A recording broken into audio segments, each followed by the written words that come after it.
Hey, good afternoon, everybody. And welcome. Mandy, welcome back. Let's see if we're not quite ready, are we? Got to refresh this one.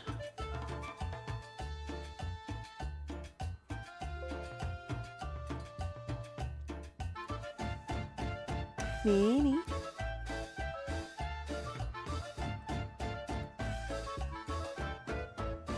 Here we go. Minnie's like, on days like today, I don't come in unless there's treats. Minnie.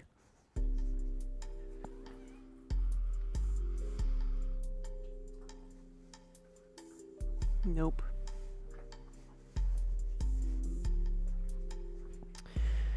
No supervisors for me today. Today we are unsupervised. Let's see. Today I'm going to be doing some more throwing. So I was able to put together a lot of the things I made yesterday, and they're drying out, though not very well because it's been kind of humid around here. It's like, what part of my shirt is going crazy? Because it's like, I don't even know what color it's supposed to be. I was actually surprised, like I tested this shirt, because sometimes, well, there it goes in the corner, in the other corner. Sometimes like blue will, like this is kind of a teal shirt, sometimes it'll mess with the green screen. And it's the, I think my apron is bothering it more than anything. Oh well.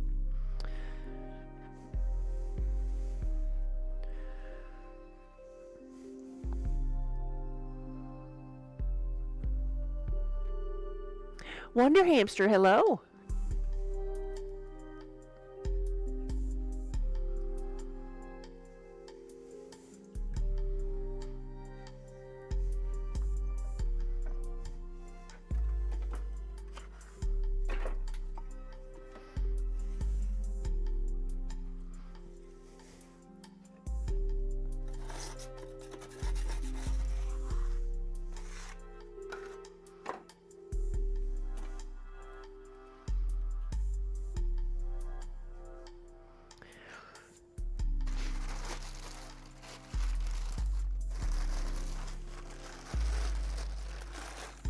So let's see, what am I going to do first? I think today is going to be all about the 10-ounce mugs.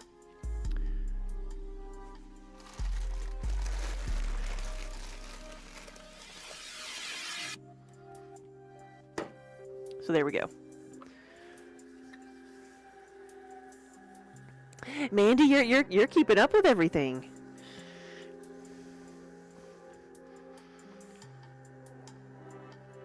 Yeah, we got Mandy watching on YouTube, and we have Wonder Hamster here in Twitch chat.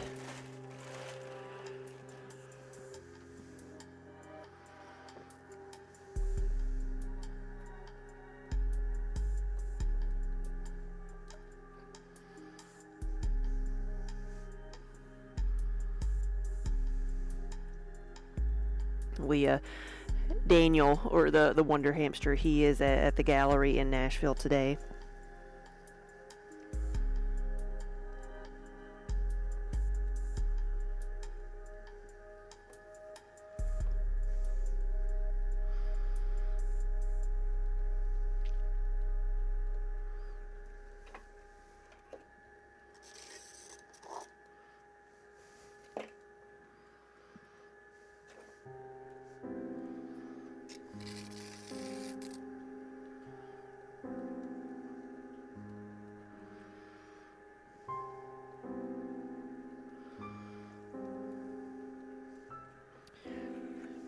I'm gonna measure this again because I have moved the camera a little bit. We're gonna make sure it's the same size.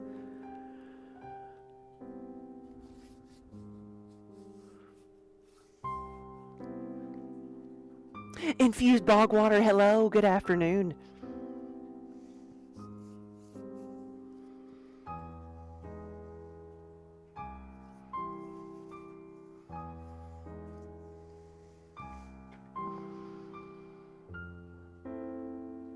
There we go.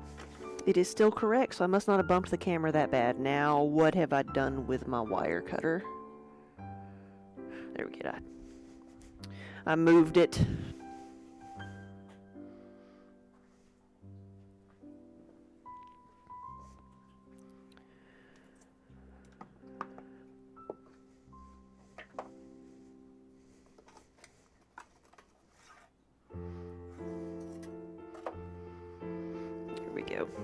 Now it's getting kind of heavy, so I'm gonna so I make my wire cutters out of just like scrap sponges and fishing line, and over time they build up a bit, so I need something to hit it with.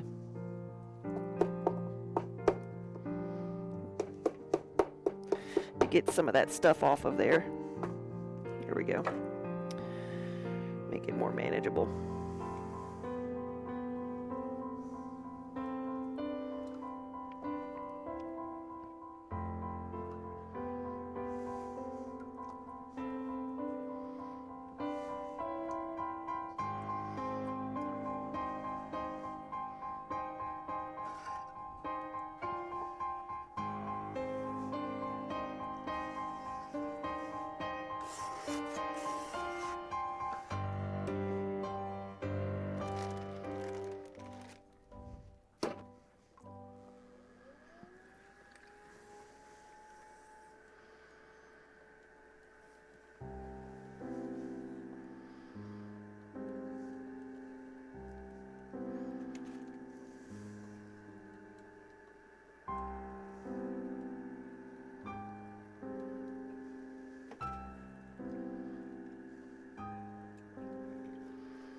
Whoops, we're frozen again.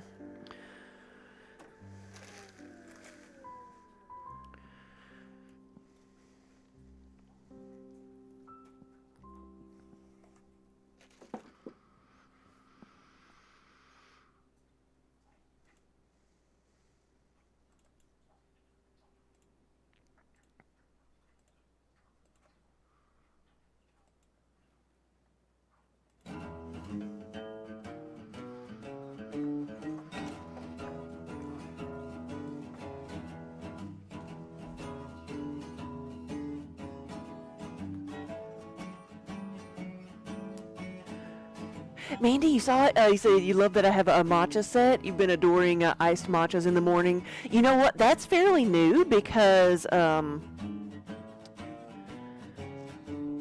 I've had people asking me for matcha bowls and things.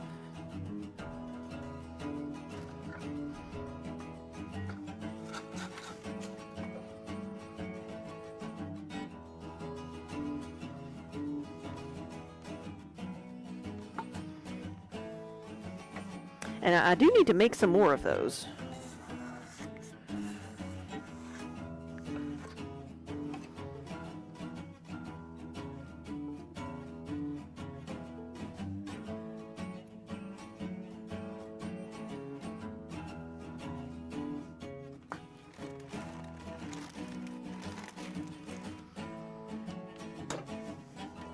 So they're basically like a soup bowl, but again, come on, the computer needs to wake up. It wants its Saturday afternoon nap too, I guess.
Do I do handles for the matcha whisk? I honestly no. Like I have tried to make handles for things like a shave brush, you know, with like just a little something, you know, to put on the end, because you can buy the shave brush bristles, by themselves, because a lot of people make the handles for them, and I tried that once, and but I haven't tried it for the matcha whisk. It was kind of like hard enough to find a matcha whisk. But I have one that I use as a prop.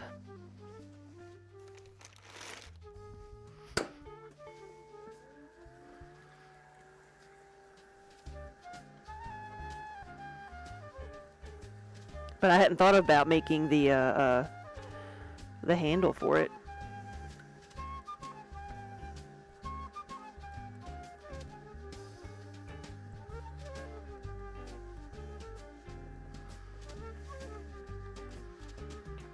Is a matcha whisk different than a mini whisk? Yes. So it has like, instead of it being like, okay, here, this is, regular whisk, looks like that. But a matcha whisk, it more like it, so the way I would describe it, the head scratchers that you can get, the scalp scratchers, that where the prongs just kind of like are out like fingers. That's kind of how I describe a matcha whisk. That's what it looks like before you put it in hot water, right?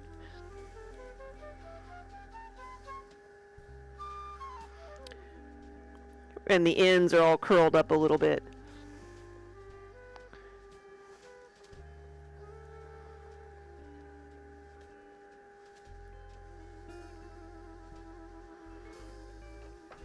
So I'm trying to think of where mine is, because it's somewhere in the building.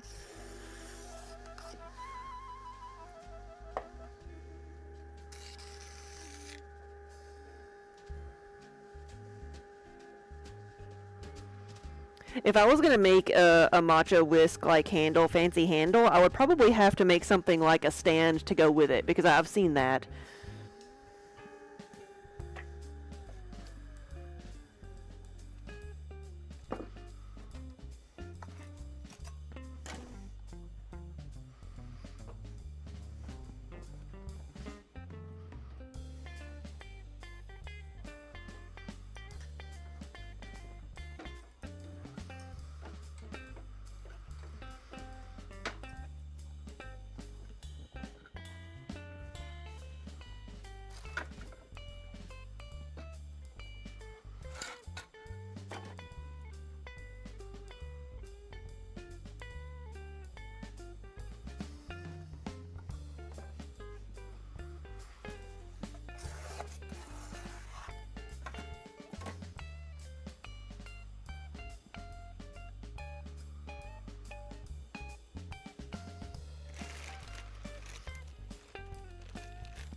But I hope you're having a good weekend. I know for once we actually have a decent weather weekend. It feels really good outside. So I opened up the back door. We've got a breeze going in here and let the cats go outside and be wild cats. Roll in the dirt.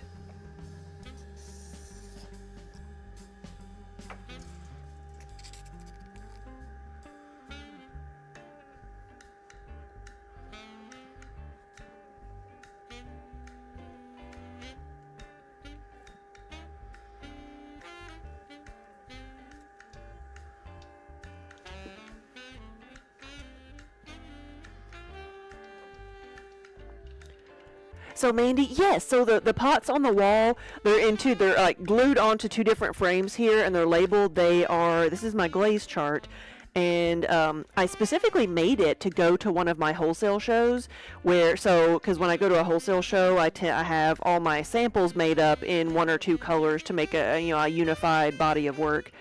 And then I'll have this to show people like all the different colors things can come in.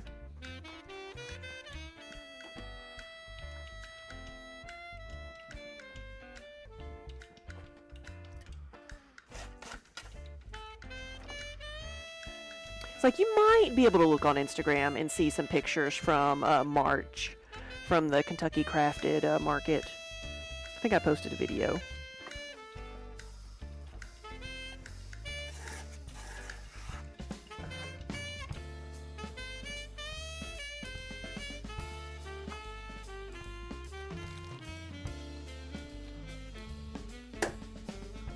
Yeah, the market is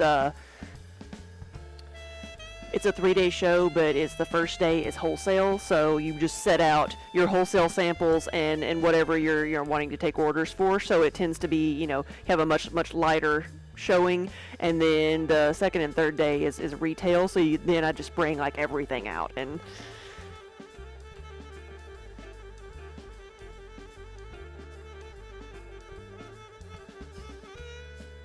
Because on a retail day, there's no reason to have multiples out. You just want samples. Then stock up for the next couple of days.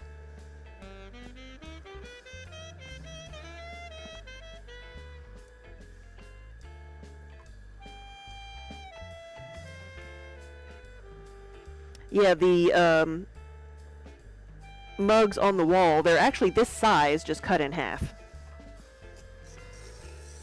That's what I do for my glaze samples.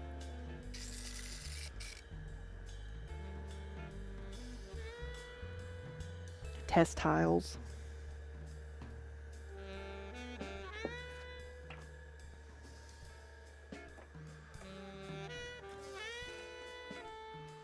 Ooh, the steak and veggies, it was very good. I ate, and chicken, we also had chicken, so I ate mostly veggies. And the chicken, because that's what I like.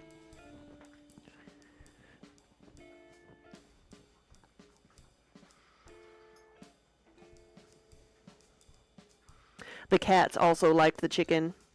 Our cats are so spoiled that they only like our grilled chicken. They don't like chicken from a chicken sandwich or chicken from somewhere else or a rotisserie chicken. They have refined taste now. They're like, no, we know you can get the good stuff.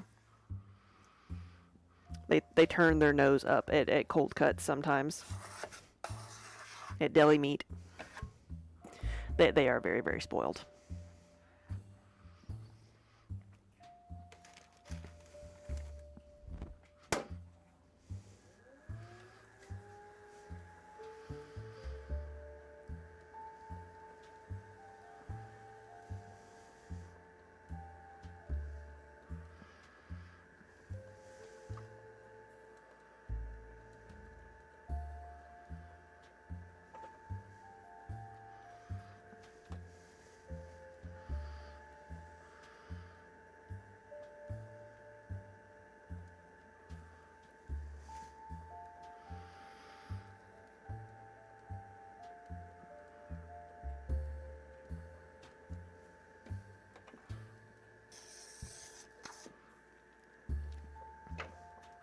Like most of our home cats, we have one that's about 6 months old, but most of the home cats are at least 3 years or older. And, I hear that they say, oh, yeah, they grow out of their kitten stage in a couple of years, and then they say they become less active and start gaining weight or whatever. But some of our cats, like, they were garbage disposals for the entirety of the time we knew them, and then they suddenly they got older, and they just I don't know if it's they got older and didn't feel the need to eat all the time, or if this because they feel more secure, they know there's going to be food, so they don't go crazy for it, but they've become much picky eaters, where they used to just gobble anything that came before them.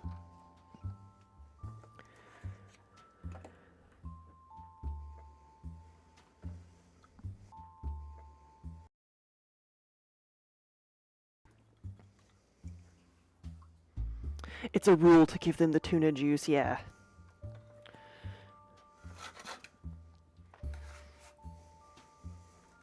Like, I have to prepare myself to open up a packet of tuna in our house. I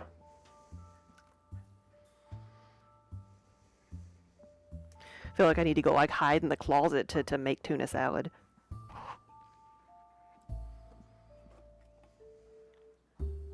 Every time you open the drawer with the can opener, they come running because they know that, yes.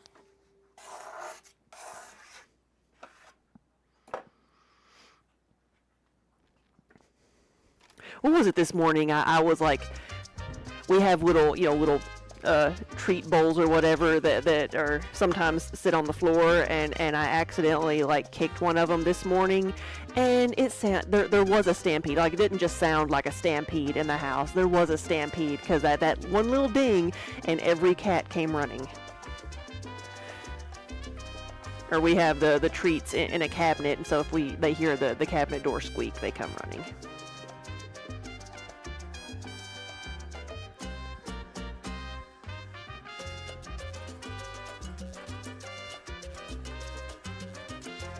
Our newest kitten, she's about 6 months old now, and we have never had a cat that liked to lick you so much. She's like a dog. We've had cats that wanted to like chew on you, but that's very different than just wanting to lick your face.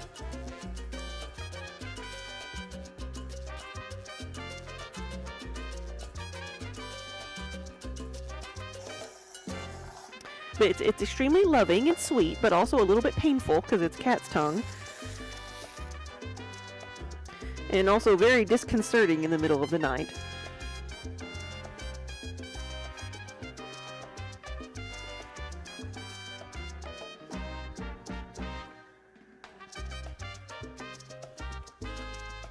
Canned herring. I have not experienced that one.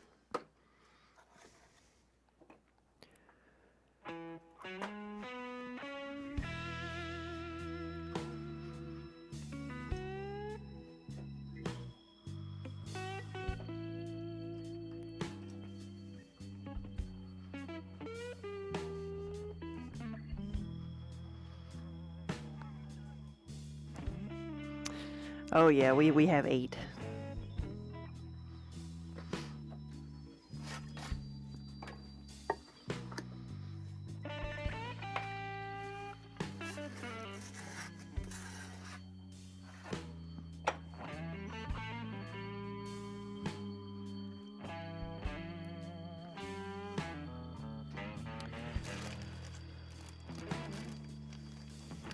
Whenever I think about like cats and canned fish and stuff like that. Growing up, my grandmother, we lived a few houses down from my grandmother, and she tried to bribe our cat away from us because we had a inside outside cat who was a very good mouser and bird and squirreler and everything. She just caught everything. And so she tried to lure her down to her house by feeding her salmon, canned salmon. And then she was like, I don't. And then she would get upset. She's like, why won't she come kill my birds, or take care of my squirrels and my moles? And I was like, well, you're feeding her a can of salmon. She probably can't move after she eats all that.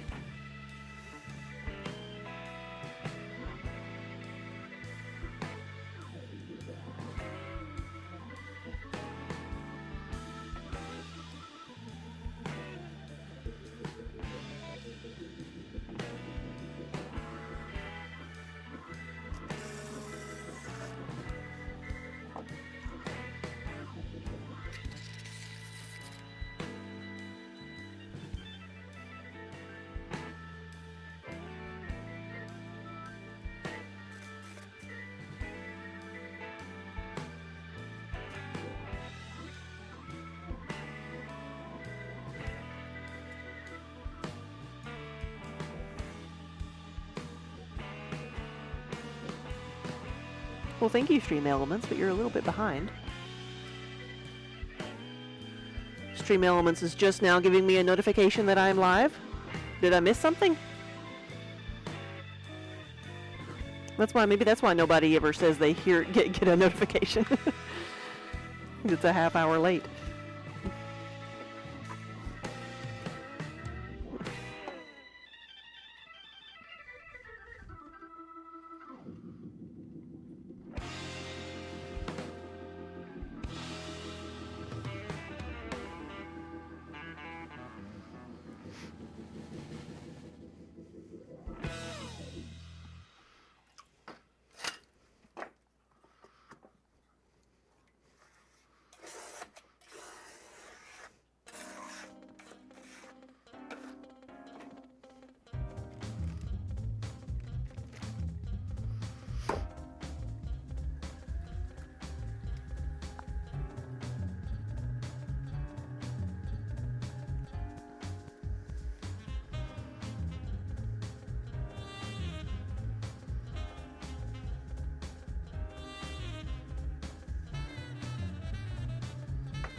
Exactly, Mandy. She's like, why would I hunt when I can have salmon?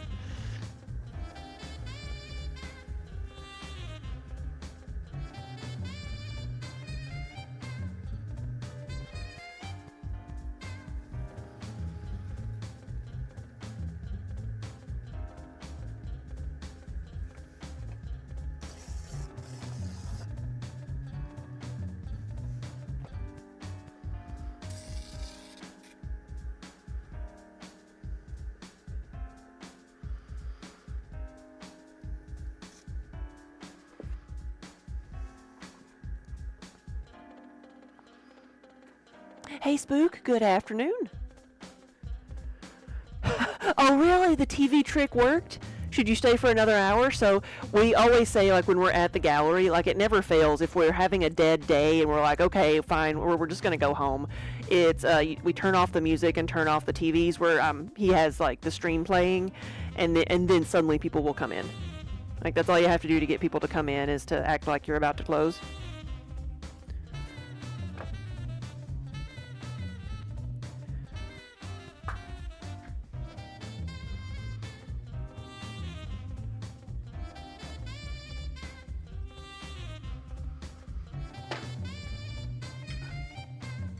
But I honestly wouldn't worry about it, hon, if it's been that slow all day.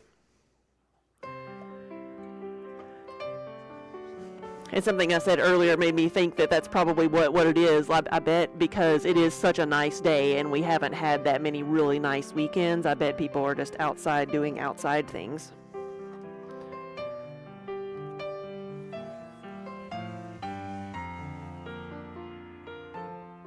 So, Wonder Hamster, so I just noticed that, like, it says 6 minutes. Maybe I did crash. Did I crash everywhere? I mean, Mandy's been on YouTube. So, I just got, like, Stream Elements just gave me a notification that said, hey, you're live. I'm like, well, that's kind of late, isn't it? And so maybe I did crash. I don't know. That's weird. But welcome back. Welcome back.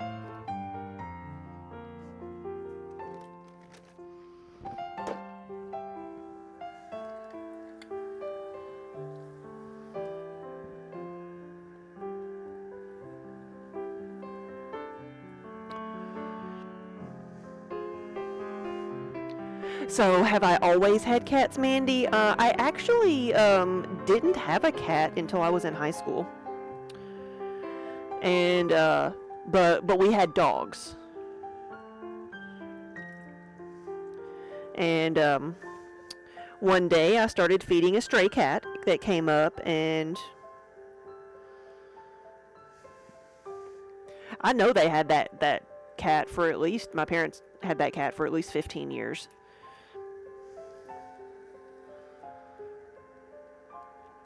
She was kind of the neighborhood cat, but came to stay with us.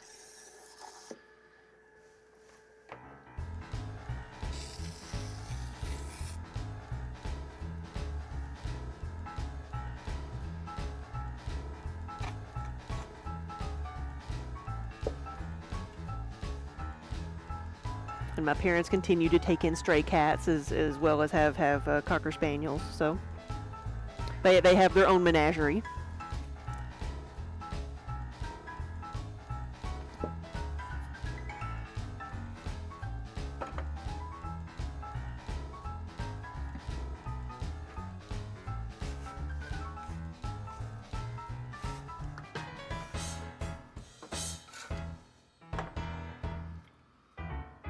Yeah, most of our, like, very few of our cats over the years have come from a shelter. They've been mostly just stray cats that come up, we feed them, and then they stay.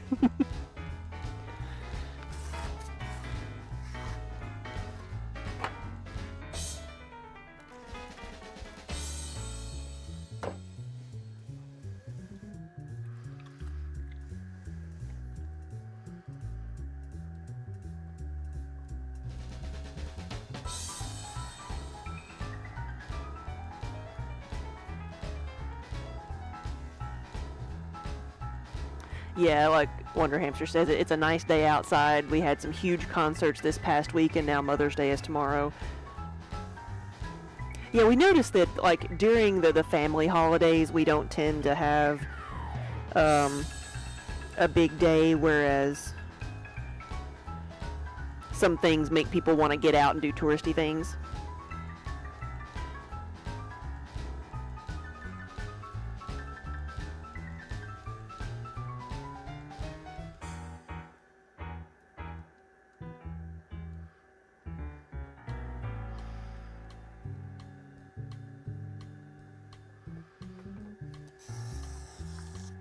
Because our shop in Nashville, it is in it's an automotive museum. Because Nashville, where we're at, the Marathon Motor Works, it was the very first car to be manufactured in the U.S. It was the very first automobile, plant in the U.S.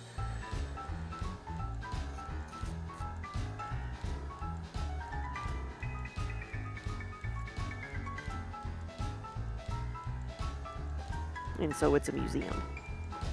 It's been fixed up. There's lots of it's a free museum. You can walk through and see all the equipment that was used to make all the cars and all the artifacts and information about the cars. And then it's got all kinds of shops like ours and local businesses in it.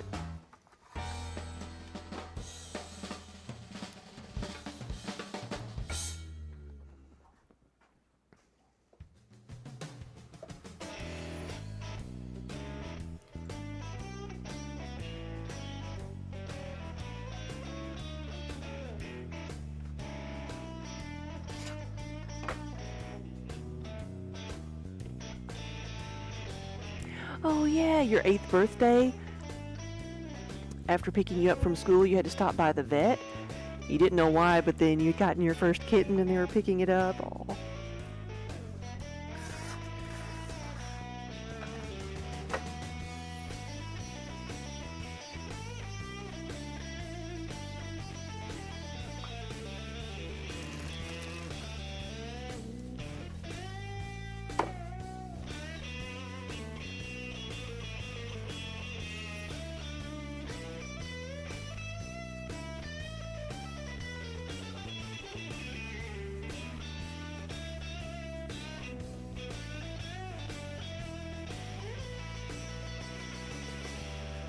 Yeah, Spook, you forgot tomorrow's Mother's Day.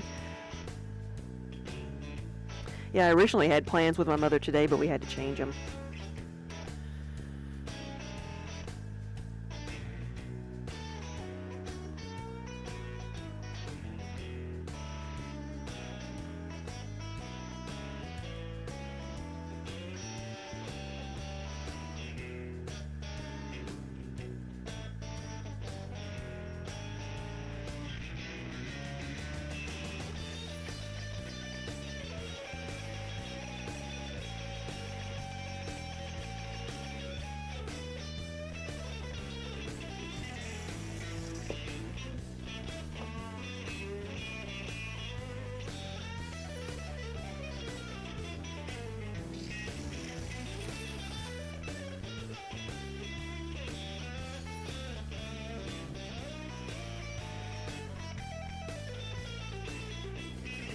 He was a tabby cat, so you named him Tabby.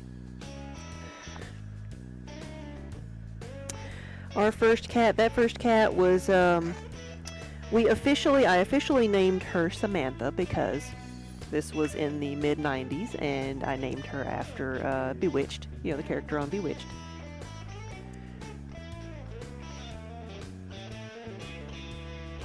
But we ended up just calling her Miss Kitty.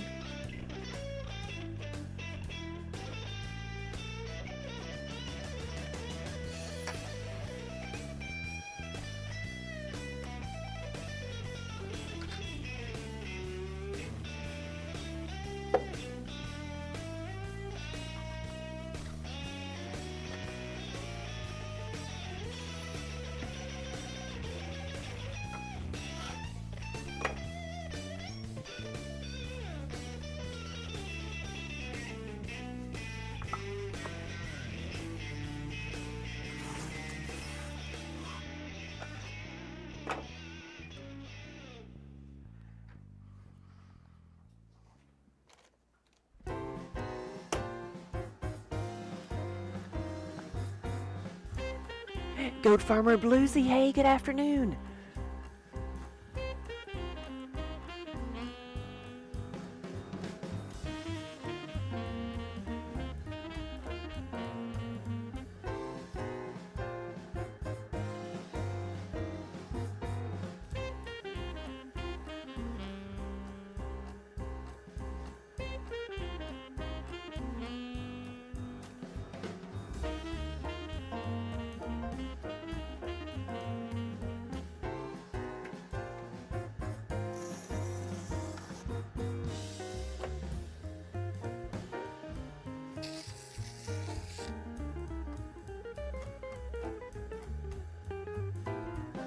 Whoops.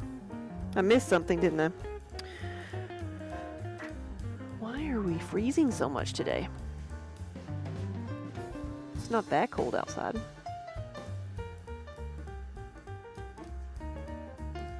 But I'm fairly good on the height there.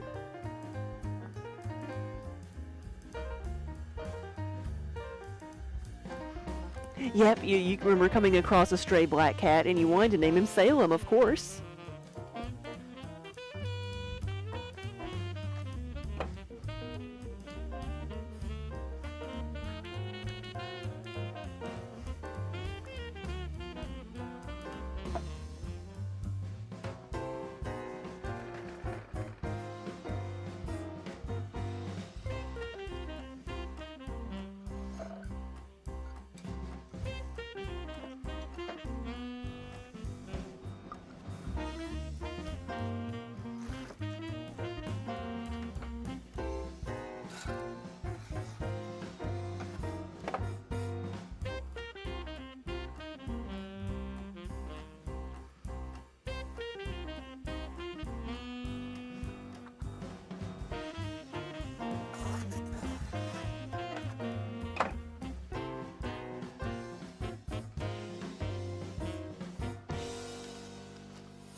Yeah, like talking about Sabrina the Teenage Witch.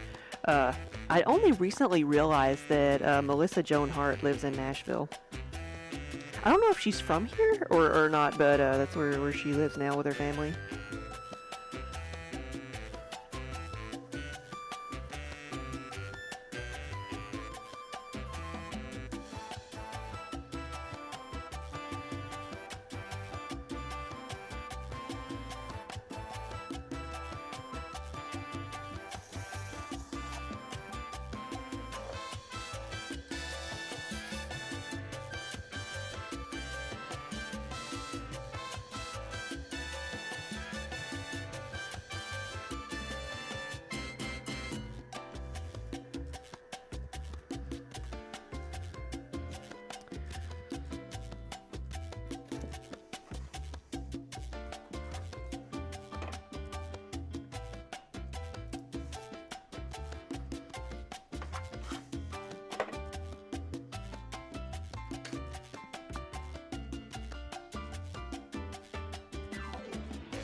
Shadowlin, do one blindfolded. Oh, I've done that before. I actually when we did it like after we'd been streaming for a little bit, we did some like special event type things like that, and it actually like showed me that or that's when I realized that so much of what I do is by feel rather than by sight. Like I do need to measure things, but some of the motions, it's more by feel than by sight, which makes a lot of sense because I feel like throwing is the easiest thing for me to stream because I can pay attention to chat and everything while I'm throwing because I don't have to look at what I'm doing.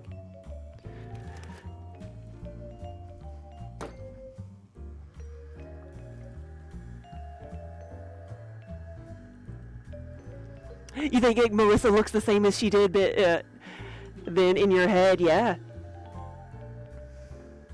Now, I don't like... Now, see, I'm old enough that I grew up with her on Clarissa Explains It All.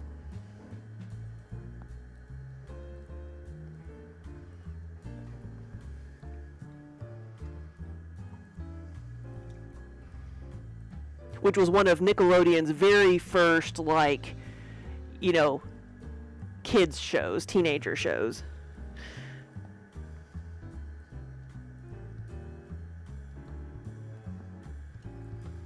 You liked Zelda? Yes. So Goat Farmer, are you talking about the like Melissa Joan Hart, or are you talking about the newer one? Because I've seen both. I did like the newer one too, the Chilling Tales of Sabrina. I think that's what they called it. The Netflix series, or was it an Amazon series? One or the other.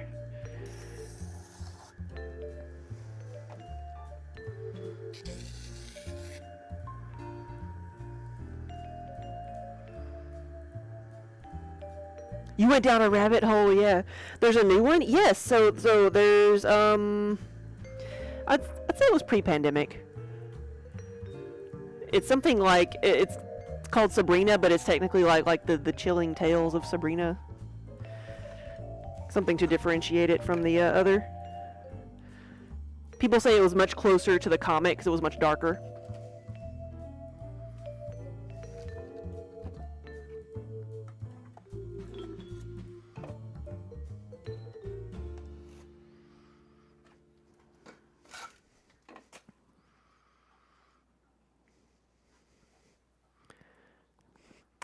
Bluesy, yeah, you're old enough that there wasn't much TV when you got up yet.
Oh yeah, Lucy, you remember when you were the first in your on your street to have a phone, let alone a TV?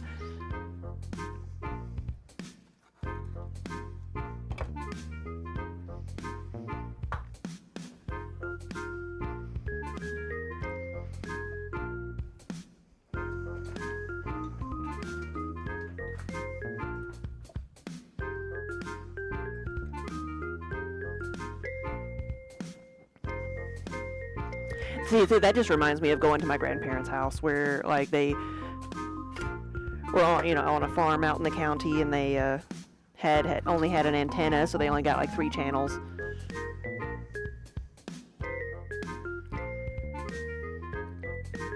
And in the mid late 90s, they got a satellite dish, and it like just their world was just opened. Like they had so many channels. They just devoured all these shows that they never got to watch before, even that whether or not they had heard of them or not.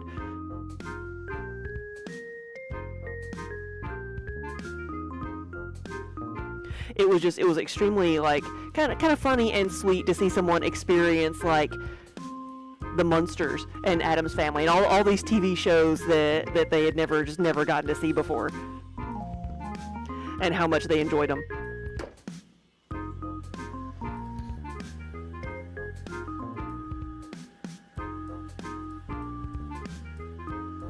Right? Yeah. You don't have the same joy anymore. You can't slam the phone down at the end of an argument.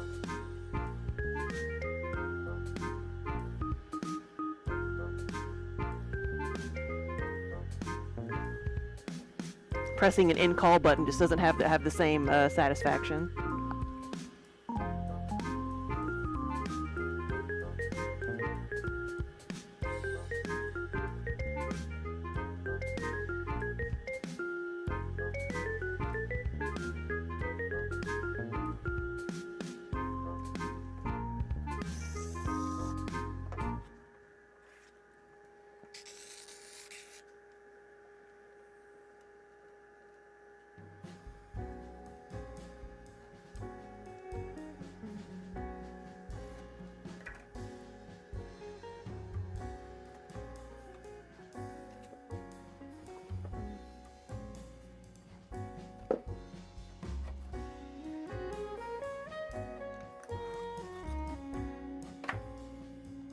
what is it Daniel like to say sometimes? He's like, the height of security measures when he was a kid was just, his mom made sure he had a quarter in his pocket when he went out.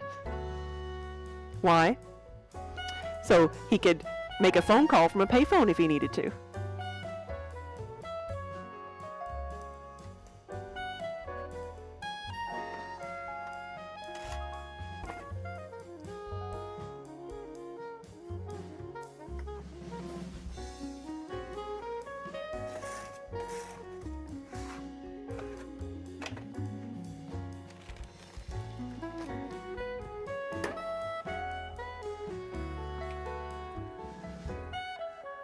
Right, Mandy. Yeah, aggressive tapping to end the call isn't the same.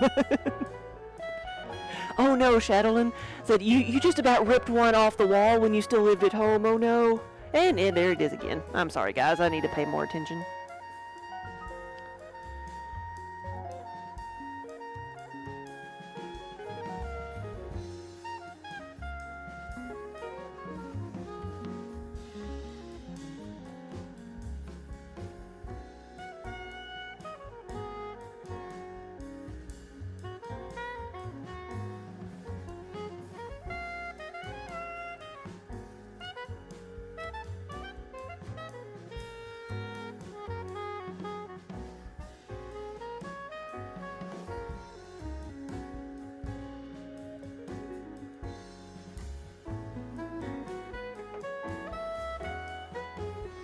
Wolfie Hound, hey, thank you for the resub.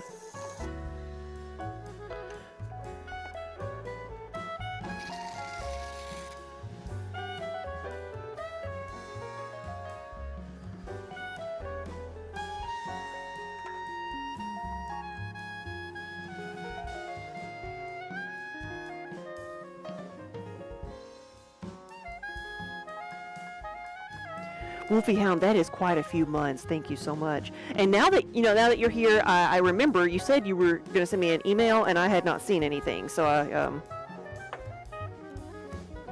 don't know where they're going. If something's being caught by spam or what.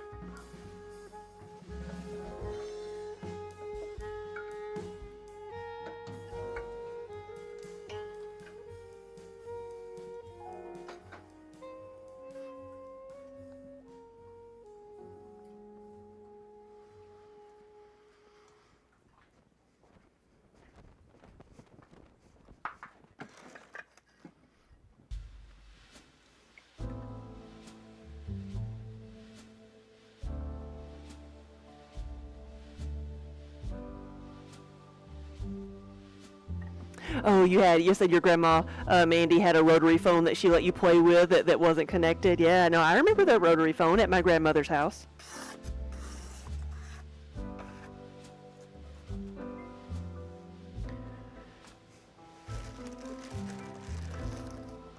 And get this, the rotary phone that was at my grandmother's house was not hers. It was owned by the phone company. Because at one point, the phone company gave you a phone. I don't know, maybe some places still do that, but and I don't know how old that thing was or what ended up happening to it in the end, but like after she passed away, they asked for that thing back. They said, oh no, we have on record that you have this. But what are y'all gonna do with it? You're gonna give it to somebody else?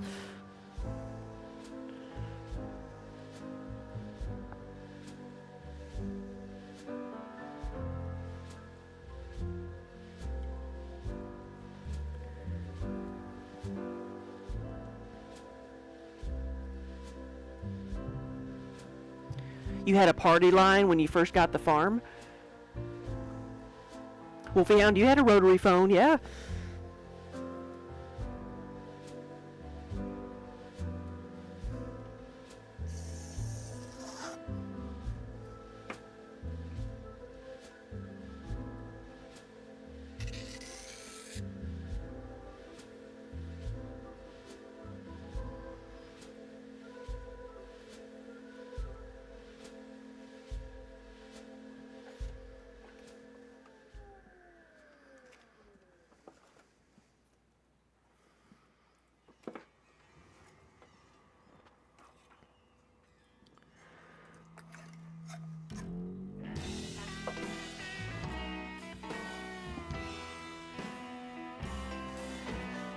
So, Wolfie Hound, did you go through like the website portal, like sending a message, or was it because I haven't seen anything there, but I'm wondering if that might not get triggered by whatever's keeping it away.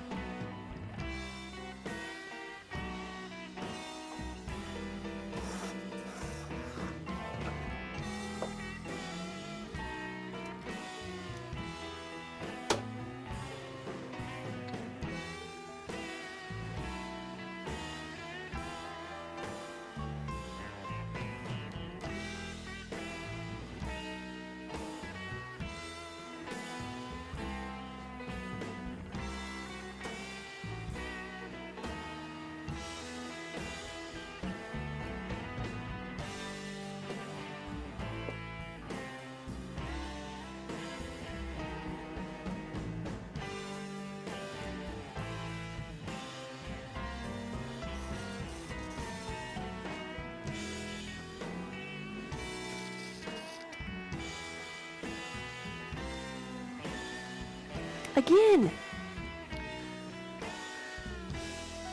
What is wrong with you? You can tell I only look up what I need to measure it.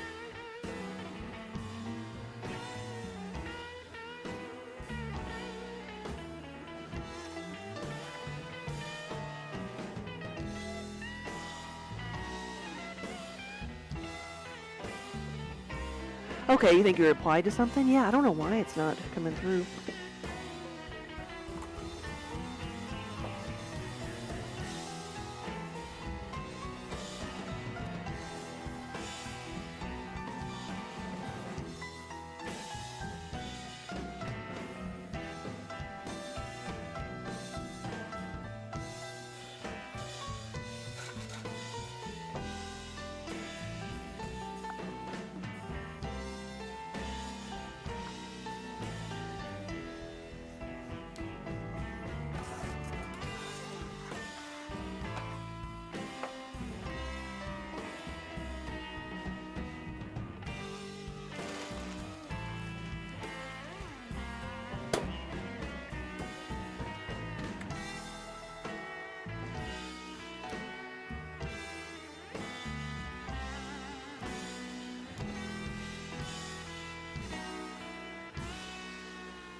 And again.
Oops. There we go. We're still good? Yeah, we're still good.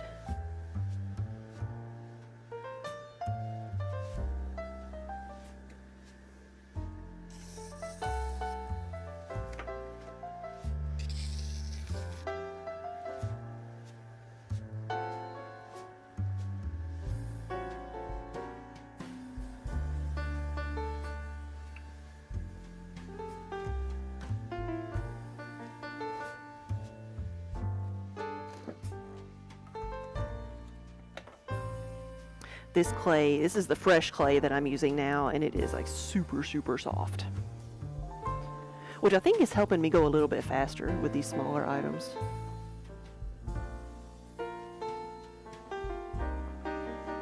Like, no matter what I'm making, if I'm making a lot of them, I do prefer to have the clay softer, because I don't have to put as much pressure on it.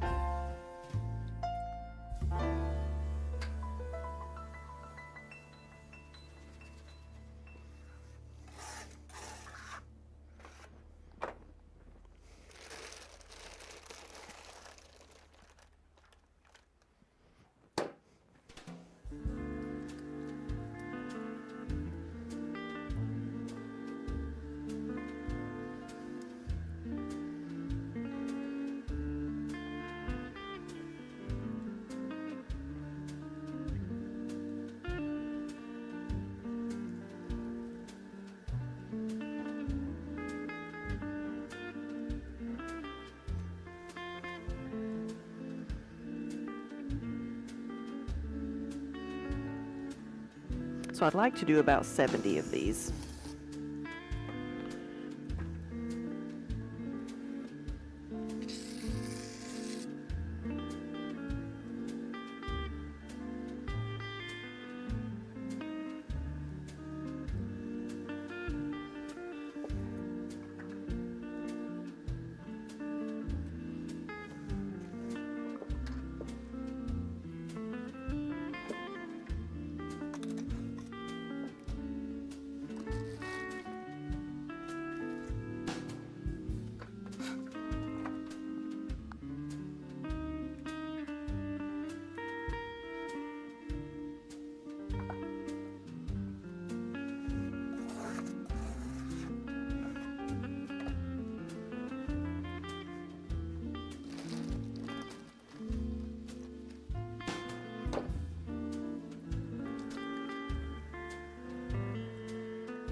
Yeah, again, I'm sorry.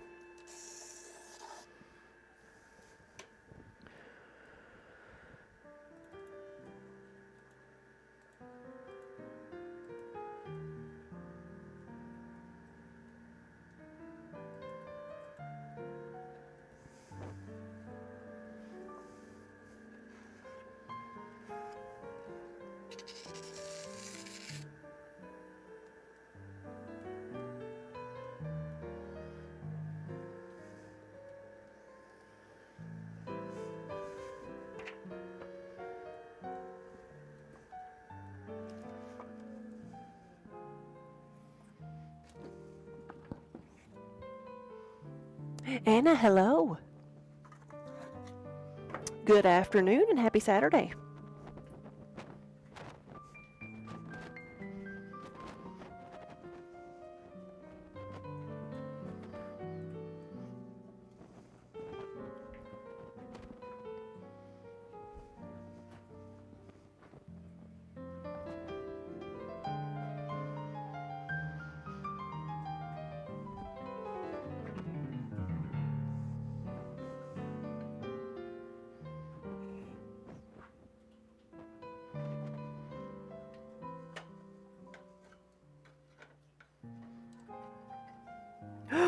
Minnie, hey girl, good girl.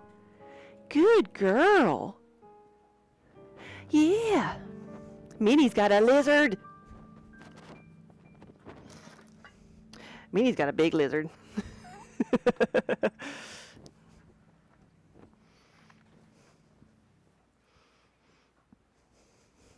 It's snack time. Come on, where's our snack time emote?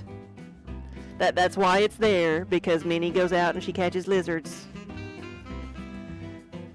How many mugs am I making? I plan on making 70 of them, and right now we have 28. Did you let it go? Is it still wiggling?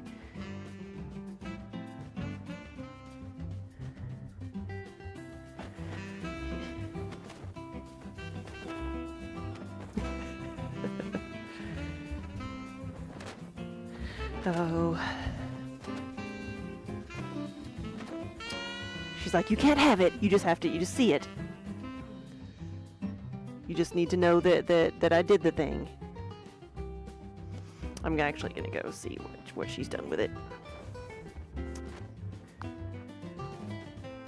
Yeah, she's been inside most of the time, so she hasn't had a chance to go hunting. I'll be right back.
Alright, I don't know what Minnie's done with her lizard, but while searching for Minnie and her lizard, this guy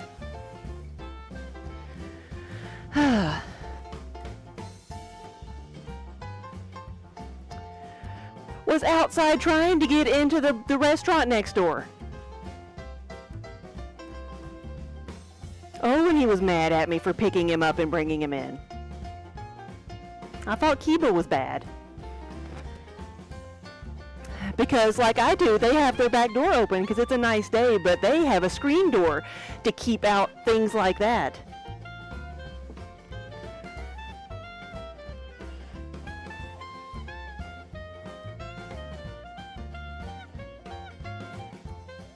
And had another neighbor about to feed him. because the cat with the collar needs to be fed.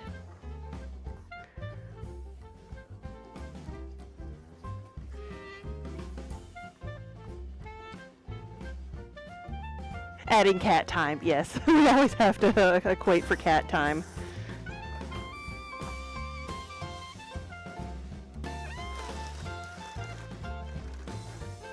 Yeah, and these guys, these smaller mugs, like, don't take as long as the bigger ones.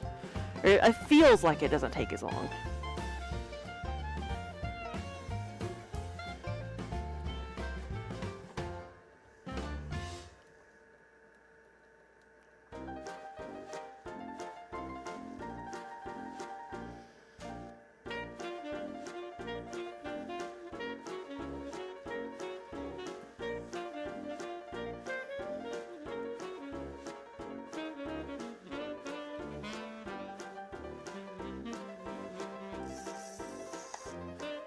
But he did come when I called him. I mean, he may not ever do that again since I took him away from his goal, but...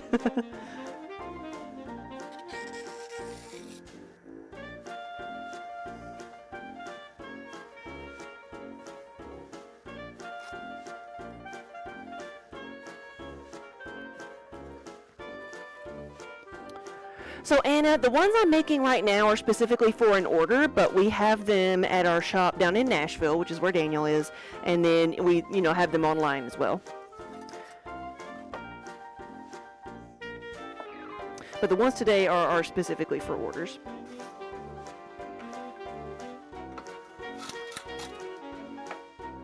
But I do have some mugs in the front of the studio here, but most of the stuff goes down to the shop in Nashville.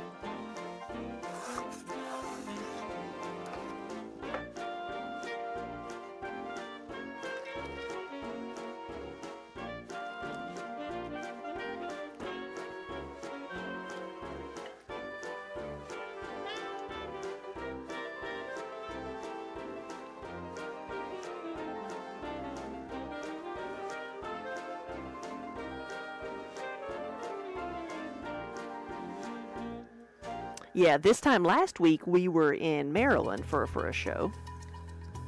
And next weekend Daniel will be up in Lexington, Kentucky for a small fiber show called the Kentucky Sheep and Fiber.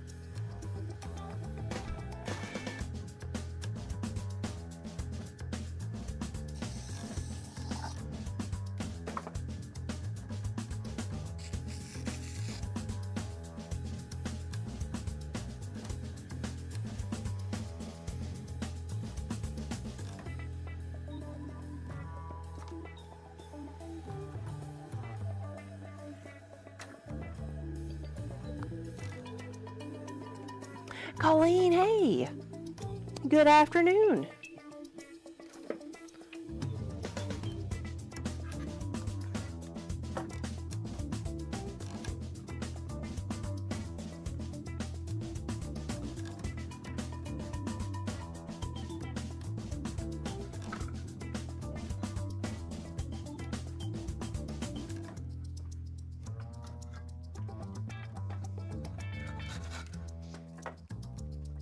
Yeah, so I guess we can say we've had an exciting day here. We have Minnie has a lizard, and I had to pull Mir away from the restaurant next door because they had their back door open. But I need to get a screen door. They have a screen door blocking their back door so they can get a breeze without letting things in, like the neighbor cat.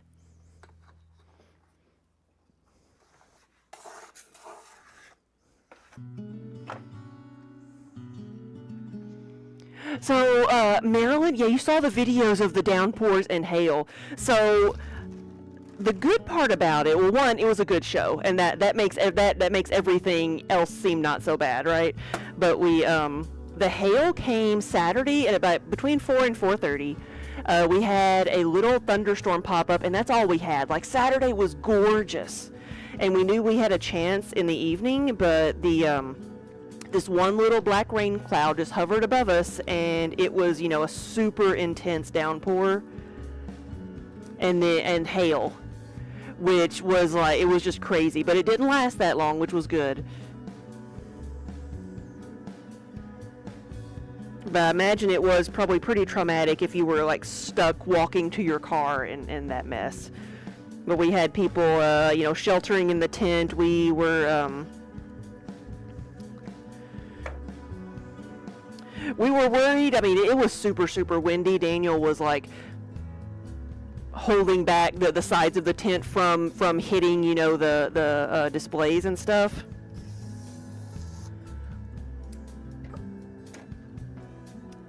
And the people in our booth for that half hour, that intense half hour, they started helping. They started like holding things down and helping me move things out of the path of the hail.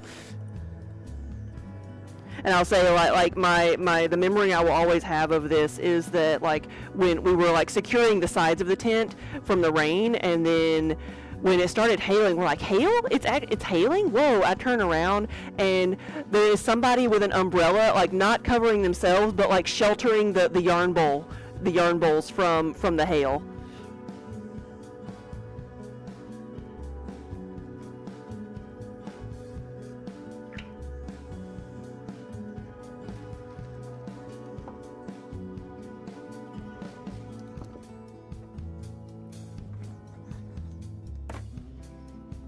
But yeah, it looked like somebody had dumped out a bucket of ice all the way around our booth.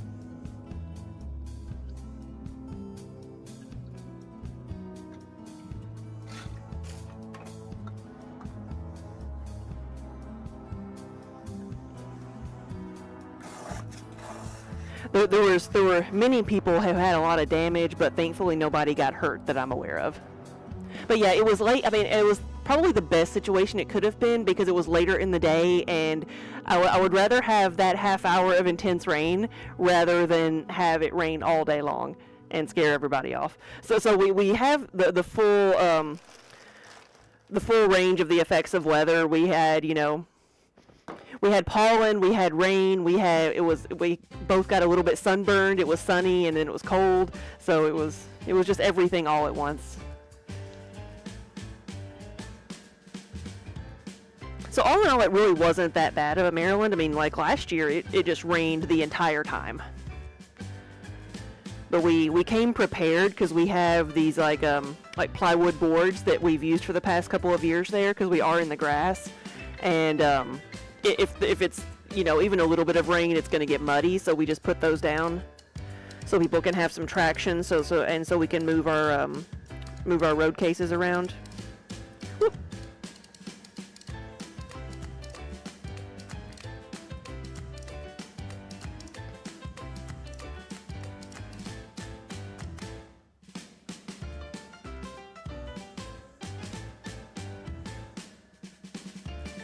Yeah, I've been saying that, like, we knew it was going to be a good weekend because while setting up, I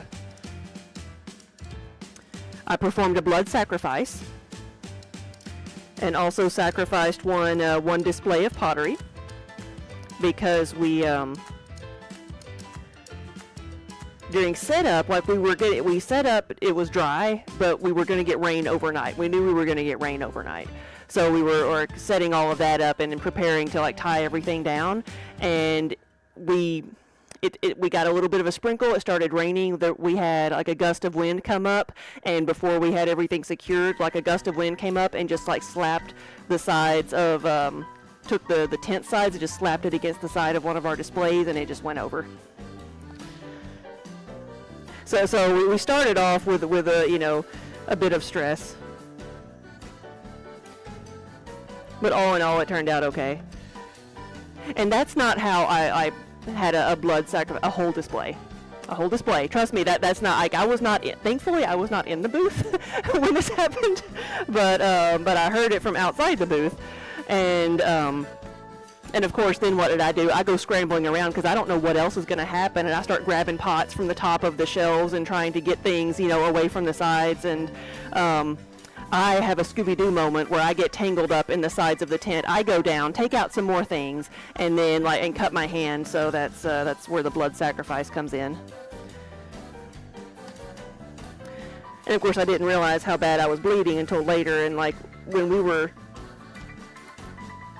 tearing down, Daniel was like cutting down the lights that he'd set up from, on the ceiling of the booth, and he's like, how did you manage to get splatter blood on the lights? I'm like, I don't know, I was flailing.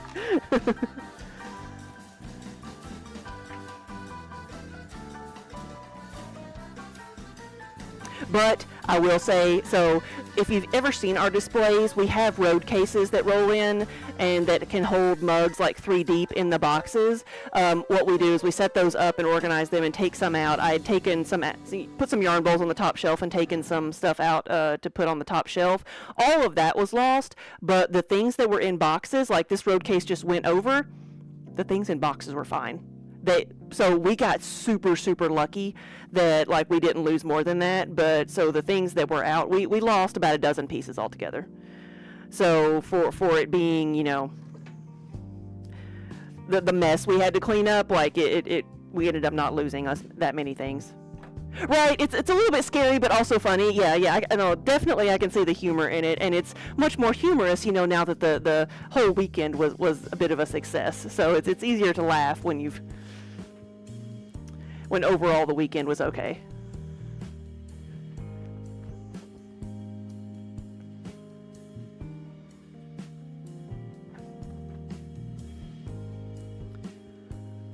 Let's see.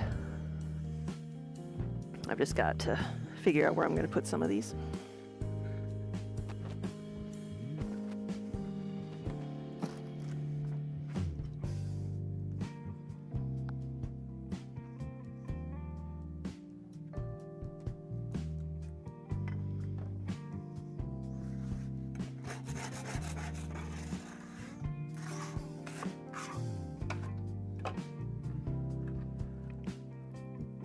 Yeah, no, it could have been much, much worse. And with the intensity of the storm that came through on Saturday, like I know there's at least our stuff is waterproof. Like people that had fiber and that had their entire like tent become a mud pit, it was just like some people just left because they didn't have anything else clean to sell. Everything was splattered with mud.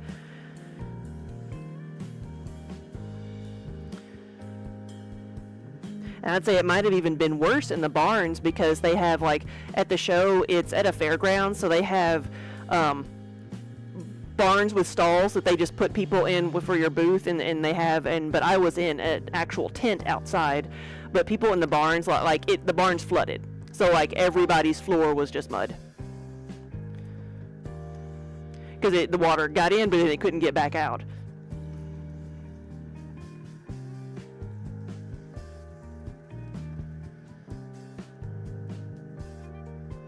Like ours can handle getting wet as long as you don't knock it over.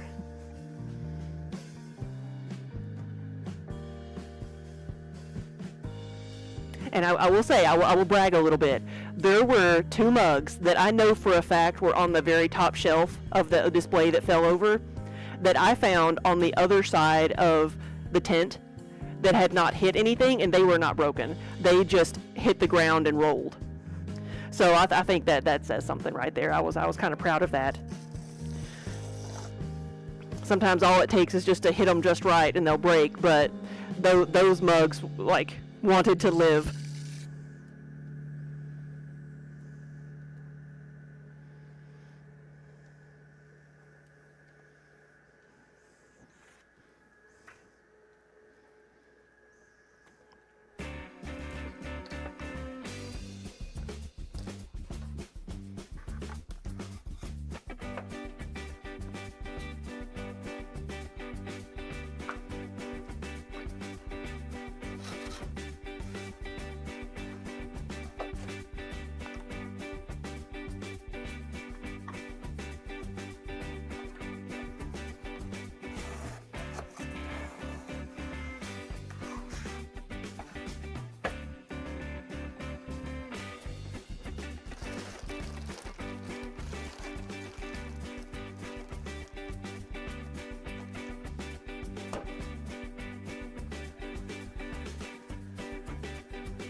This one needs to be a bit taller. Yeah, you say you've dropped one on the kitchen floor without a break, and you've also just dropped one as you were washing it in the sink and have it crack, yeah.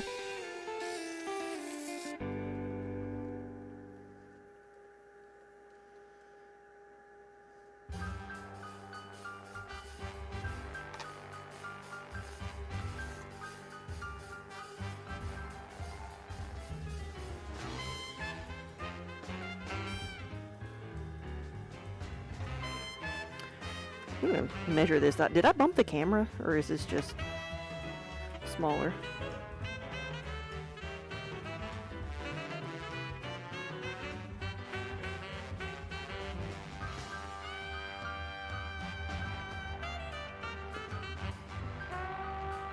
Oh, the guide is right.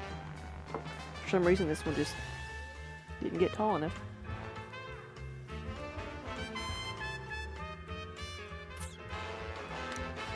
There we go. Gotta use enough water.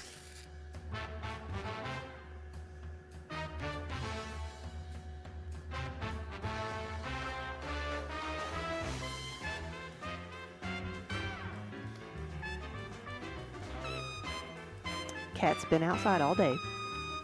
What do they come inside for? To use the litter box.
Lord Von Byron, thank you for the follow.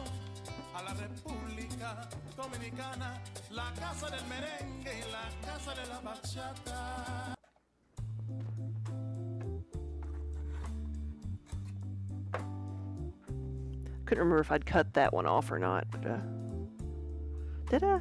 Yes, I did. There we go.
Oop, I'm just throwing things everywhere, and not the right type of throwing.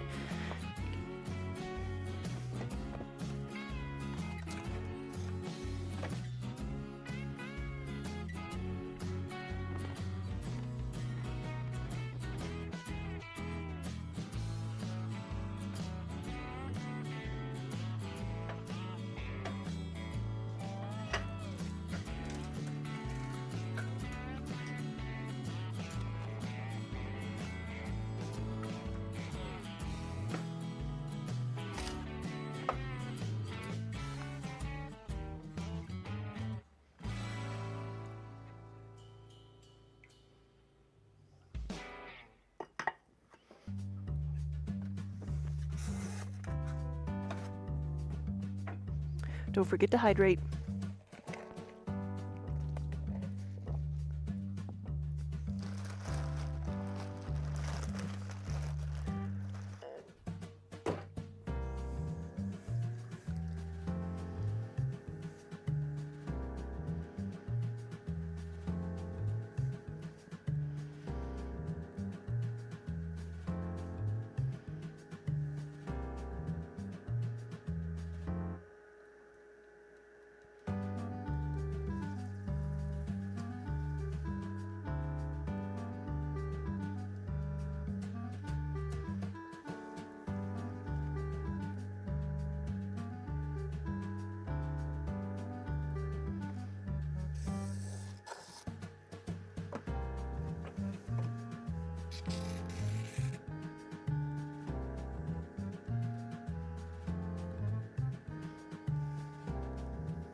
Minnie's up in the ceiling, I think. Maybe Mir is too. That was an awful loud thump.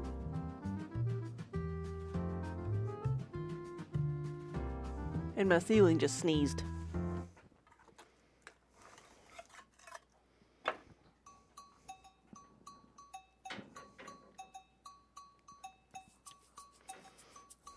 Really hope the lizard's not up there too.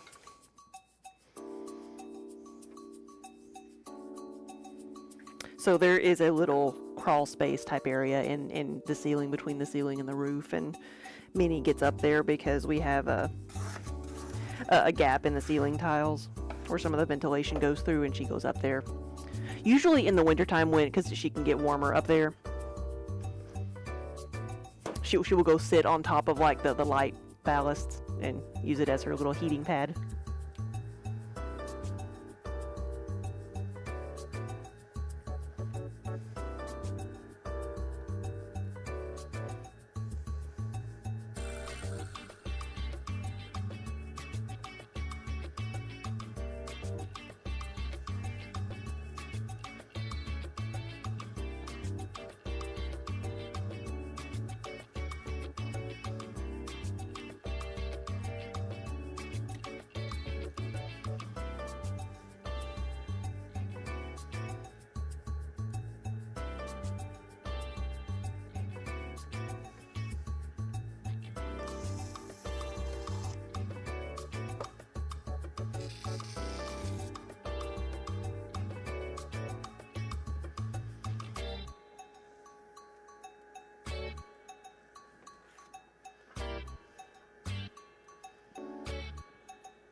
All right, so that's 40. So we've only got 30 more to go of these.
You know what else I can make out of these that I actually need to?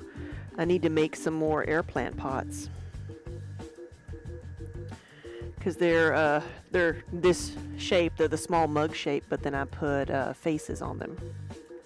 I cut out different emoji type faces. Hey, what's up? Come on. Hey. Yeah, close the back door.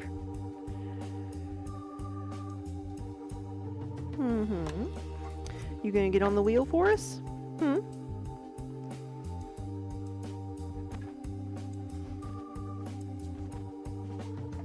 He actually meowed at me. He doesn't usually get vocal unless it's like food time.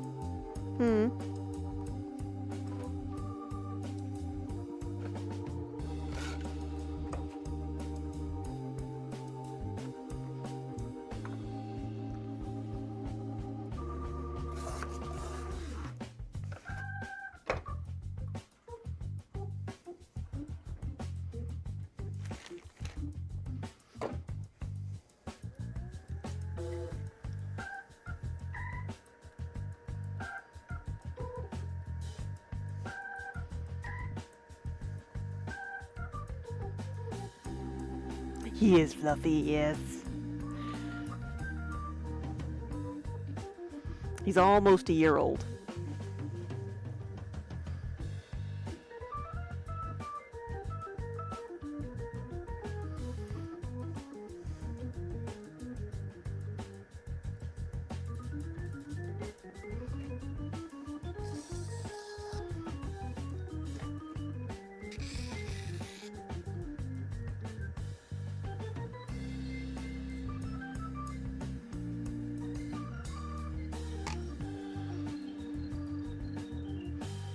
And here I thought it would be okay to let him outside on a weekend day when there's nobody around, and of course he tries to weasel his way into the neighbors, into the restaurant next door.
He's channeling Kiba for pasta, yes.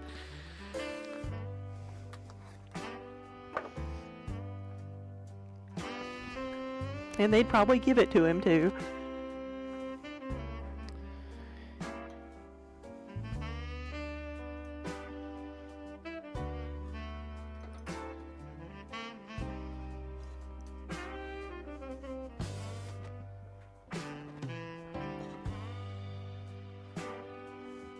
I will never ever forget the time I walked outside and there was a little plate of chicken Alfredo on the ground for the cats. Not for me. And they make homemade fresh Alfredo sauce every day.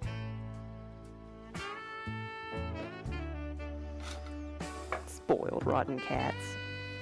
Not that I do any different as far as spoiling them, but...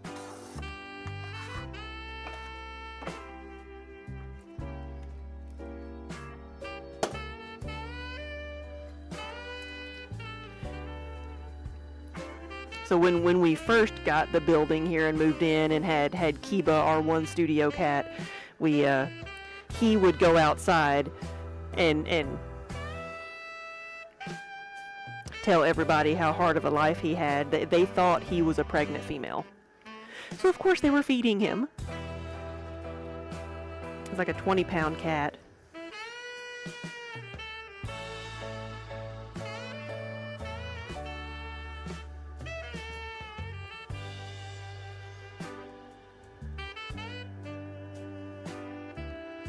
And once they realized he was our cat, and I told them, you know, they told me what they'd been doing, I'm like, you know, that makes so much more sense. That's why he, like, frantically wants to go outside every afternoon.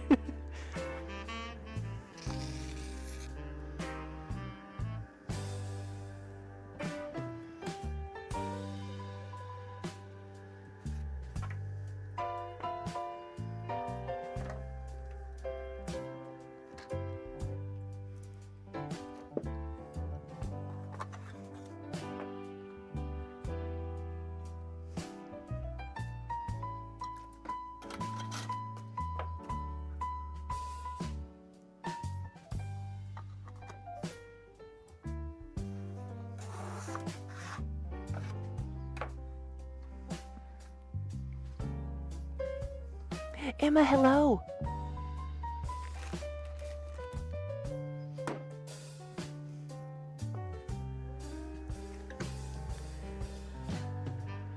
Today we are just throwing our lives away.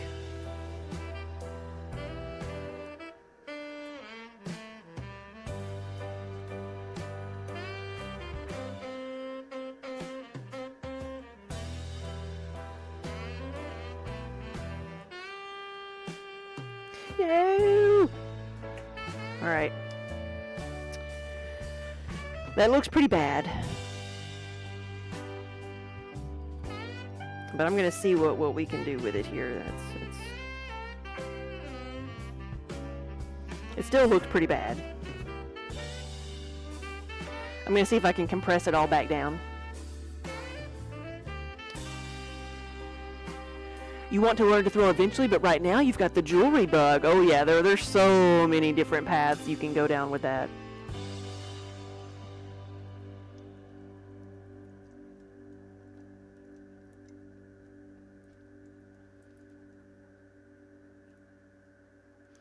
Now, it's one good thing about having the soft clay is, you know, it might rip apart a little bit easier sometimes, but it sometimes will squish back together pretty easy too.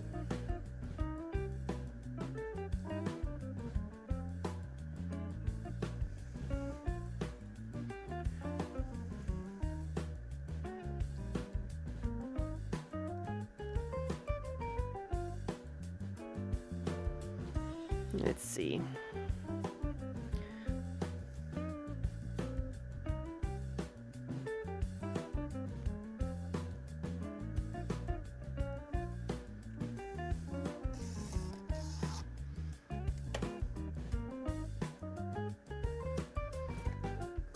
And this one still may not turn out to be a good mug, but we'll give it a try. You never know if you don't try.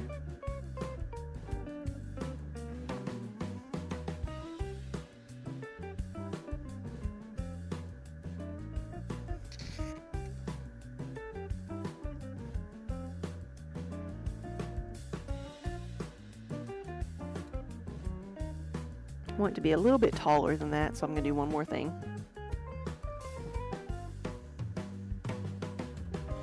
Yeah, you got into jewelry because you want to wear lots of pretty jewelry but can't afford it, so learn to make it, yeah.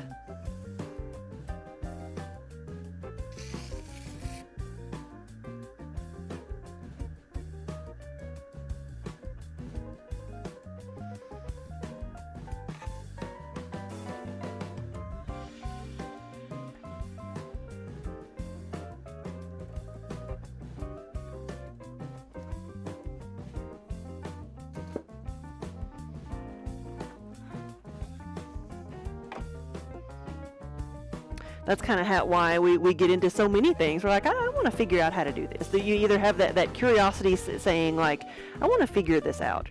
Or sometimes it's just out of necessity. Like, need to figure out how to do this because that's the only way I'm going to be able to do it.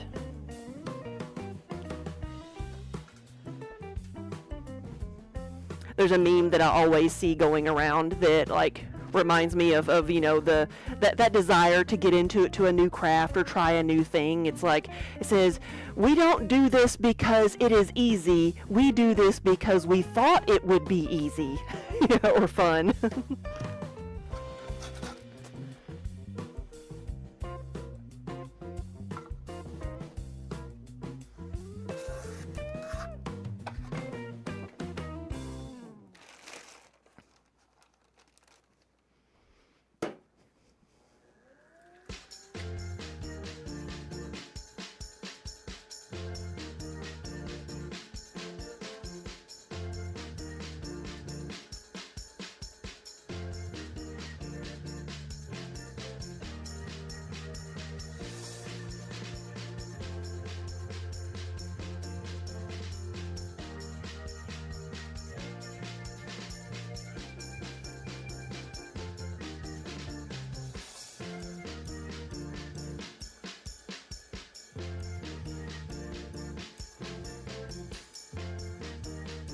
Yeah, there's a lot to be said about the illusion of effort or the illusion of simplicity when marketing something. It's like there are so many things that are promoted as it's so easy. You don't have to have any talent to turn this into a business, and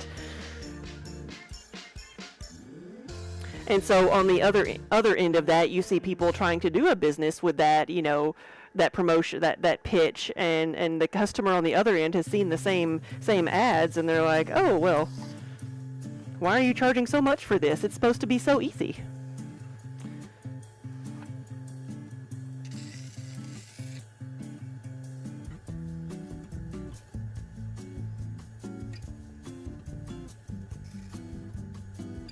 It's like the explosion of like wood burned or wood cut, products out there. Like every show you go to, there's somebody that's got like laser cut earrings and stuff like that. There's still a lot of work that goes into that, but it's that illusion of, oh, you just cut that out. There's no real work involved in that I think is sometimes damaging to the sales.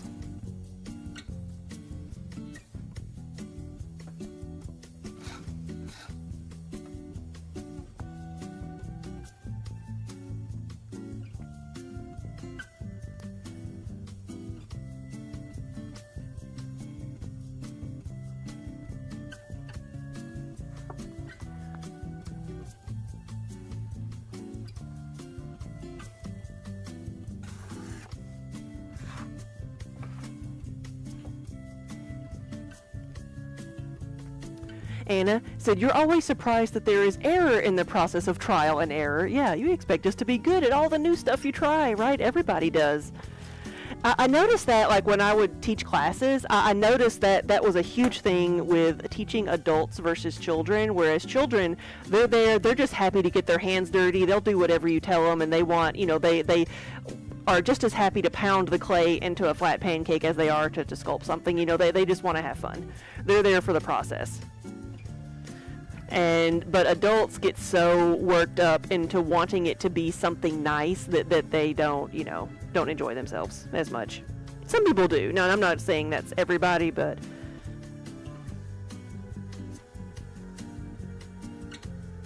adults are a lot harder on themselves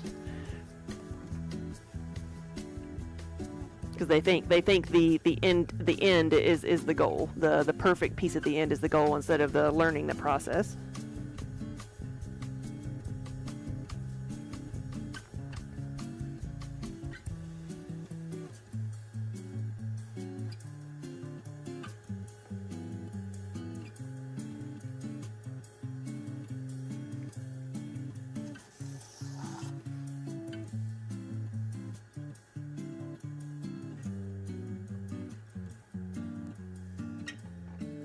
Yeah, adults we're very uncomfortable being in the process of becoming. Yeah.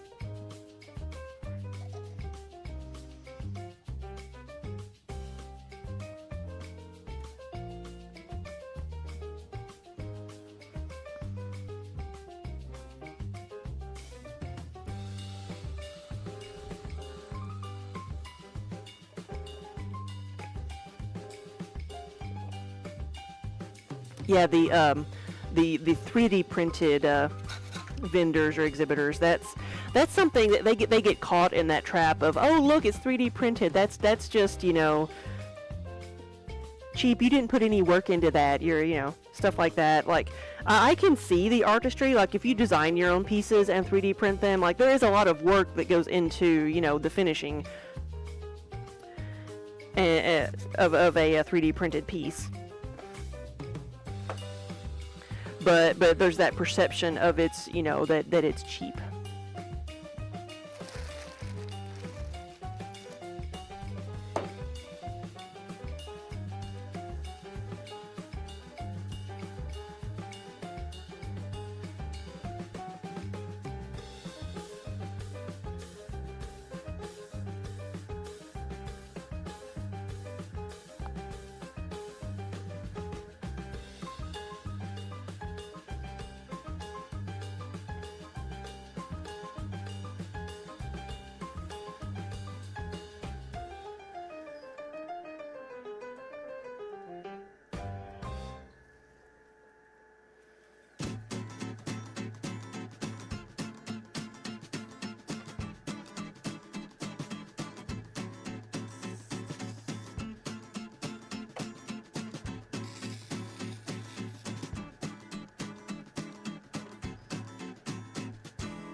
You like working with wire, so you loathe most pre-manufactured findings, like the die-cast ear wires, lobster clasps, etc.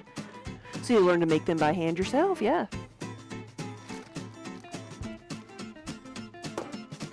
I guess then you have a lot more control over the shape, and then you know what the material is, if somebody's asking about allergies and such.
You've been making, you've been obsessed with making hoop earrings. You made some for a commission, then you end up making, so they turned out so cute, you ended up making 5 more? Yeah.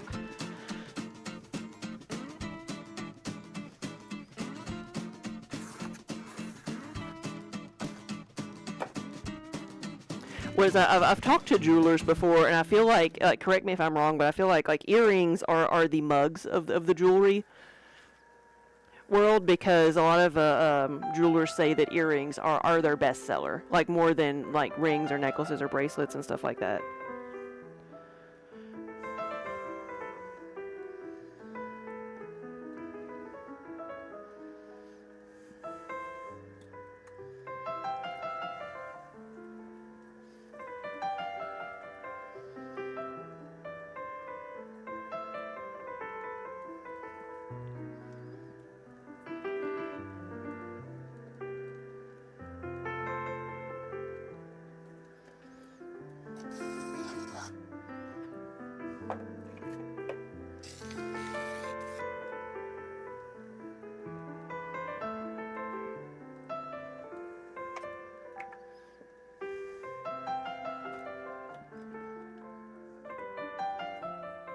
Oh, you sell a lot of pendants?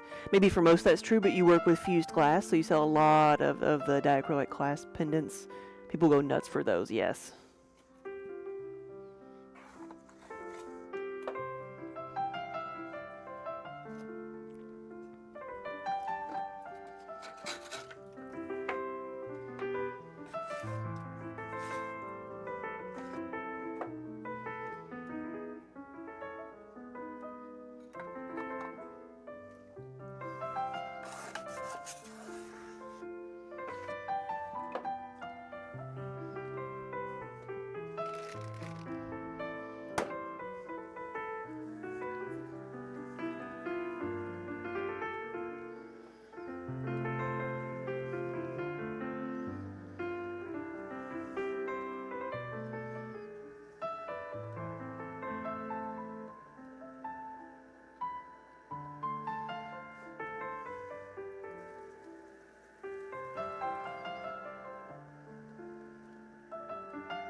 I gotta move a few things around here on my cart.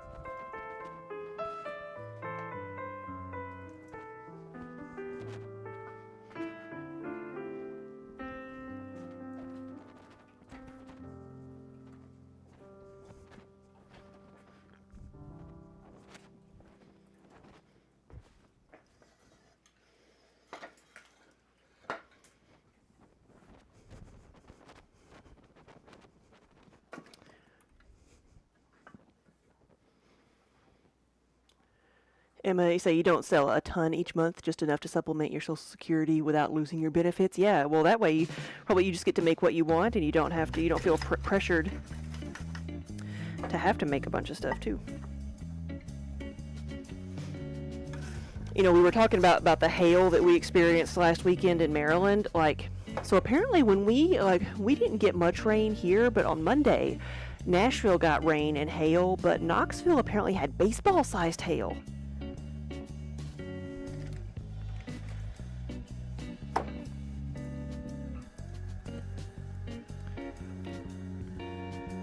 We had like marble-sized hail up in Maryland. I can't imagine trying to dodge baseball-sized hail. And somewhere around Knoxville had like a 4.1 magnitude earthquake.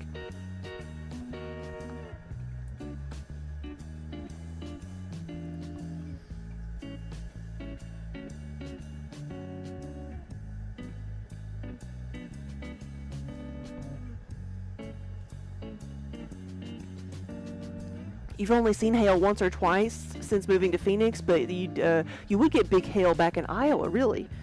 I can't say that I've seen hail all that many times, but it's been, you know, in the last couple of years I've seen hail. It was actually this time last year. It was in May last year when I saw hail.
Your cats are lucky they're so cute.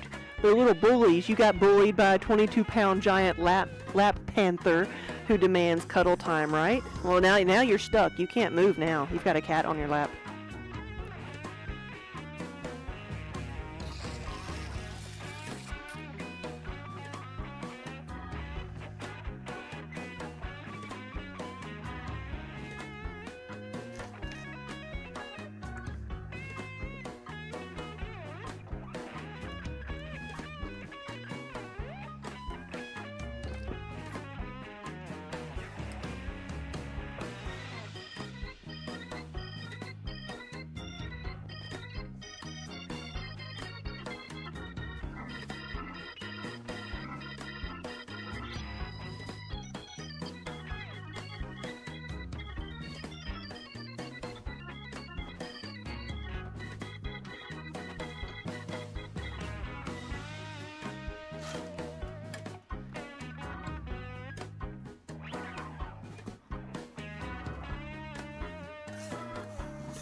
Oh, your cat likes the cuddles. He wants to be hugged and squeezed.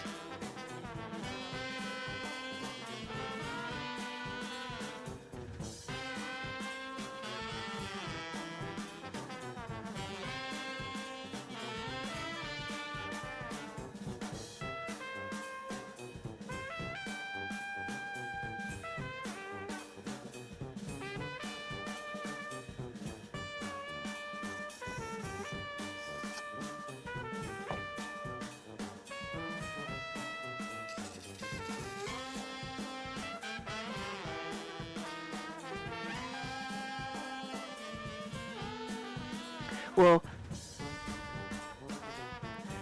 if he's laying on the bed, you can lay down and spoon him and rub his chest and belly, and he'll just purr. Oh, you got a cat that even likes the belly rubs. Well, I was saying we have a kitten that's about 6 months old, and she is like, I guess you could, for a cat you call it grooming, but she like will lick you like a dog. Like, I've never had a cat that wants to just lick your face.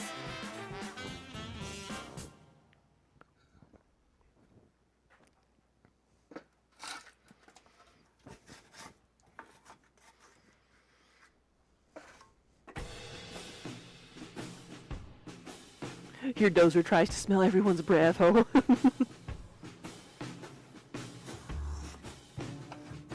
Our neighbors had a big dog named Dozer. Is Dozer a dog?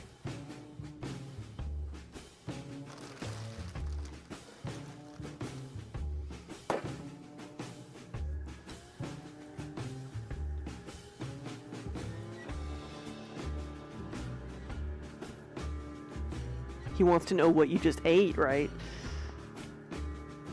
Dozer would always want to come over and play with Kiba, but Kiba would not play with him.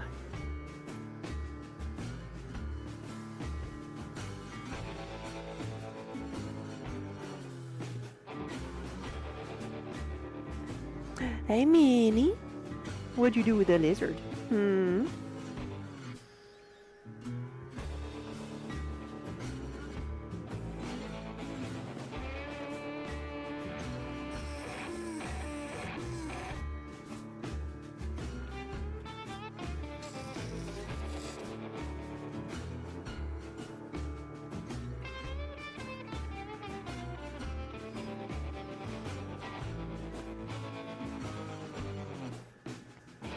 Oh, Dozer is the cat. Okay.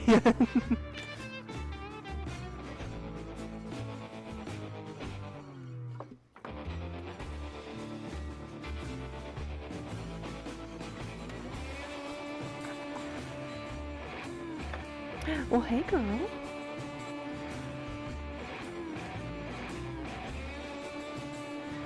You can't see her, can you? Oh, there she is. There's her little head.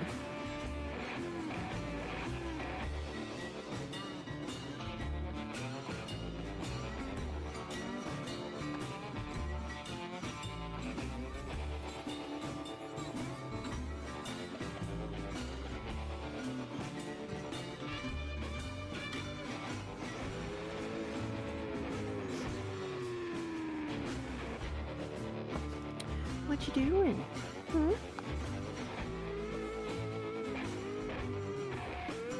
Oh, Emma, thank you for the follow.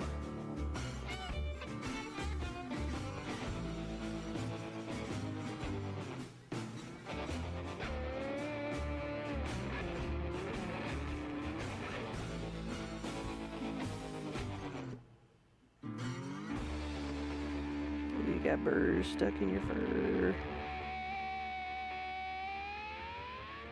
It's the dangers of going lizard hunting, isn't it? Hmm? Come here. Mm-hmm.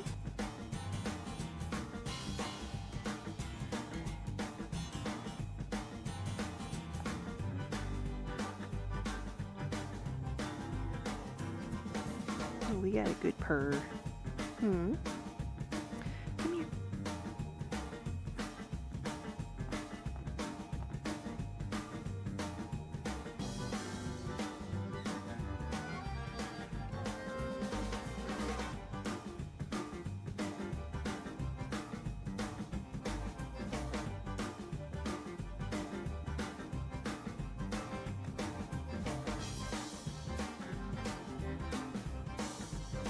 I guess Minnie wants to be an under the table cat.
Here she comes.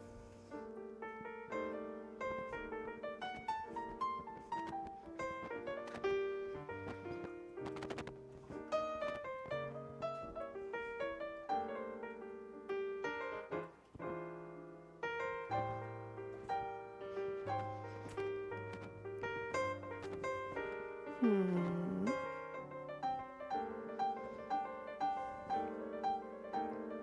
Minnie. She's just passing through. This is just the only route there is to pass through the studio.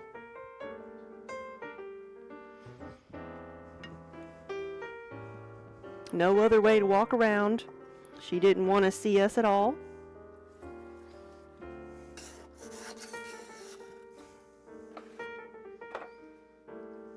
Oh, your cat likes to drink out of the faucet too, yeah.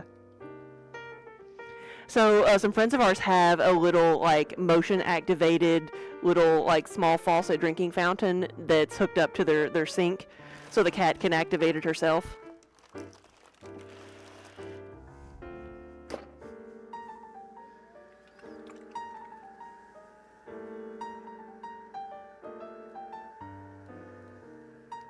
Where's your new mouse? It's not up there anymore. What did you do with it? Oh, there it is. I got a new felted mouse for them from Maryland. Whoops. Now I'm throwing it around. Here we go. It'll probably hit me in the head in a minute.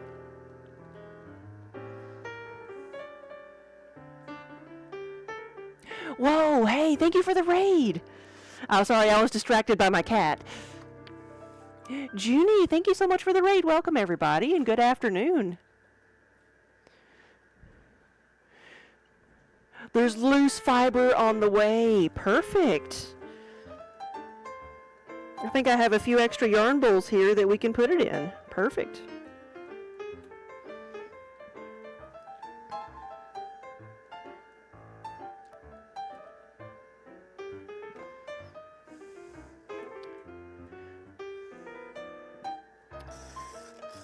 But hey, Kaylinda, hey, Junie.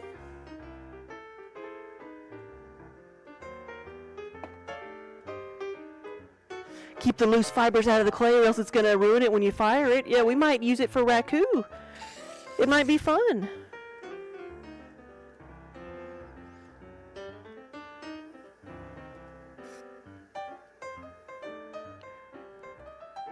Junie, what were you working on today? What were you streaming?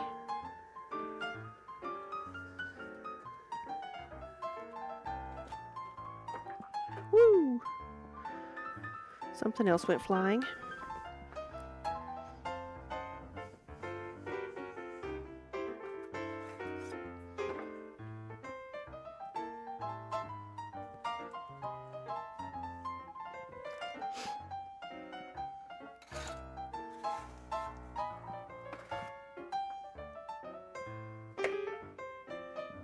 Didn't quite hit me in the head.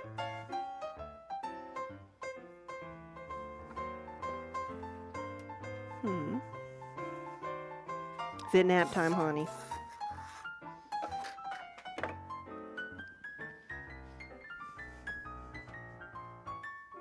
Put it over here next to Mr. Lizard.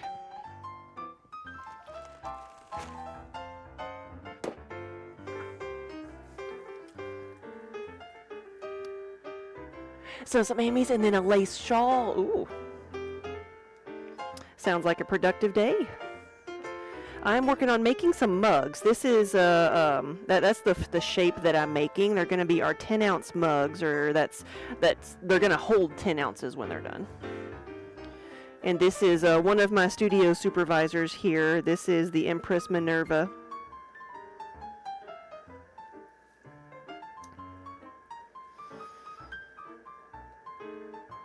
But we can call her Minnie.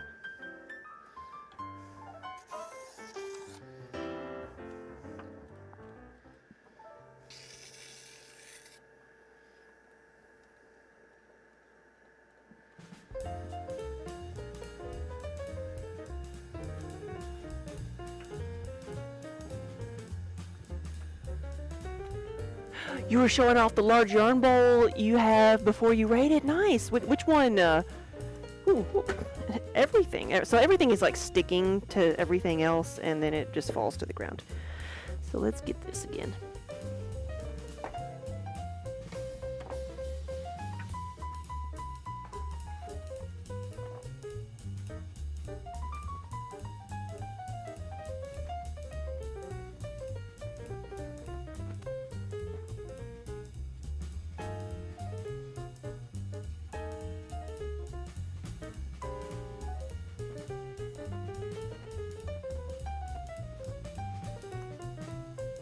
So we now have 60 pieces.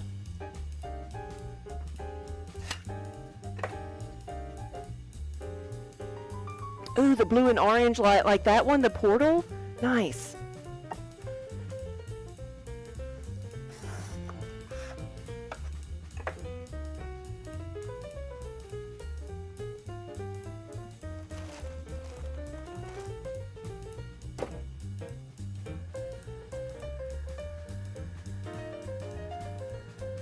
I am one with the yarn, and the yarn is with me. Okay, you custom ordered that one.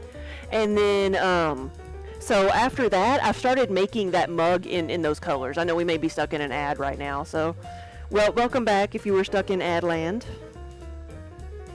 But you custom ordered that one, and then, like, since then I've been making that mug, the portal color. I'm like, that looks nice. I'm gonna do that. So thank you for that inspiration.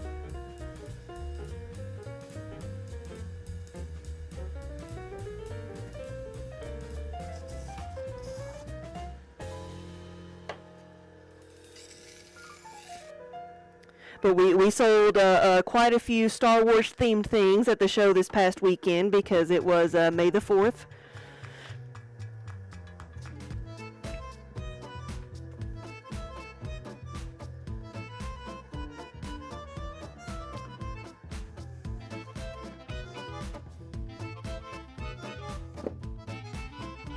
The Spaceballs, the yarn bowl, found a good home.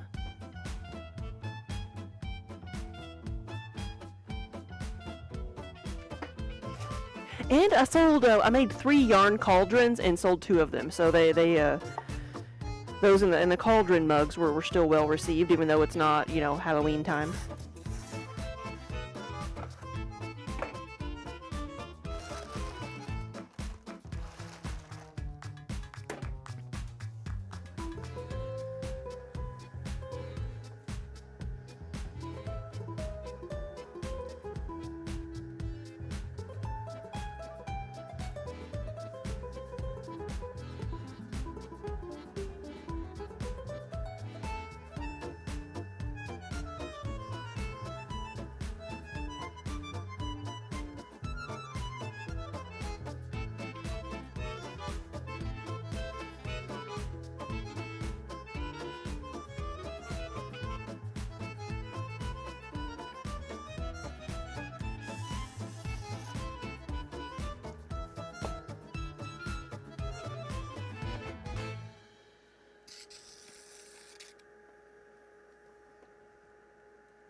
So how many do we have? We have 62. So let's do 8 more. Said I was going to make 70.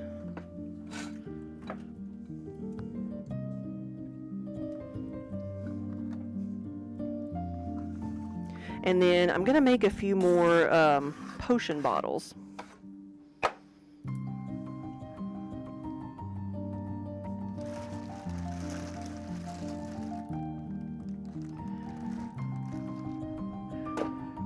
And if they get done in time, they get done. If they don't, they don't. But I have,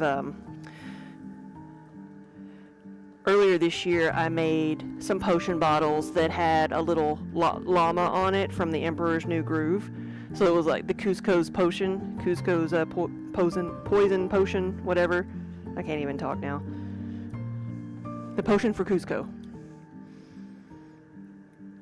And, it's been very well received everywhere we've gone, and then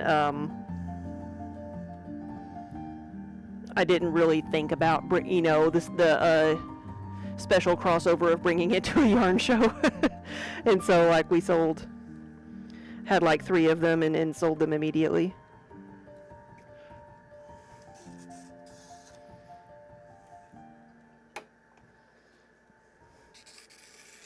And so I was considering making a Cusco's mug, though I'm not sure.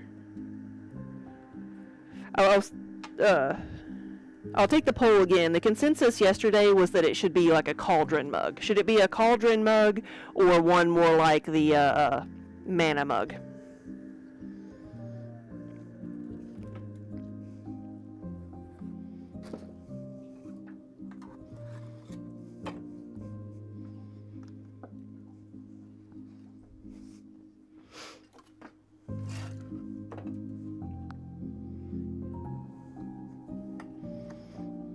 Like, if I made it a cauldron, I don't know if I would actually give it cauldron feet. I don't know.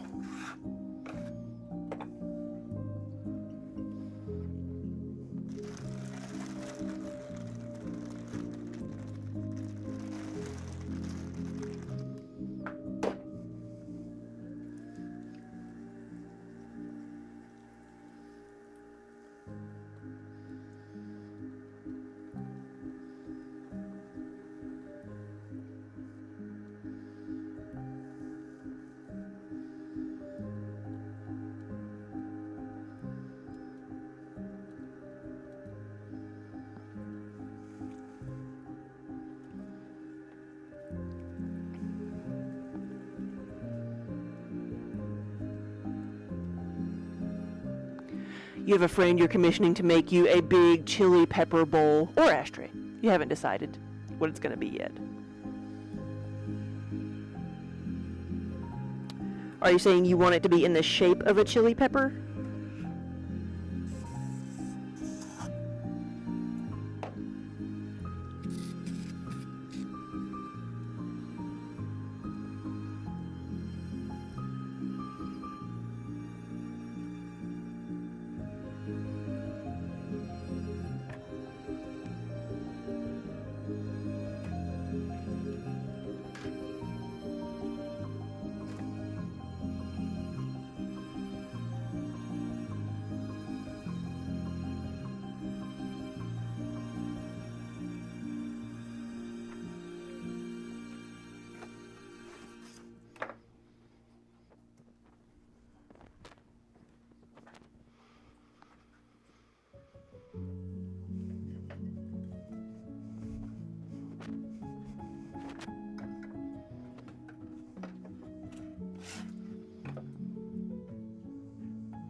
Oh, nice. Yeah. So Emma, another artist at the studio, just took a trip to New Mexico last month, specifically to get some red mica clay because he does like Dutch ovens and cooking pots and stuff. Nice. So mica clay is what you need to use if you wanted to make a pot that could be put on the stove top. Like everything I have can be put that I make can be put in the oven, and most clay bodies can be put in an oven because it can handle the heat if it's heated evenly. But if you put it on the stove top on the eye, it's going to explode because it's only being heated from the bottom. But I've never used anything. I've never used a mica clay.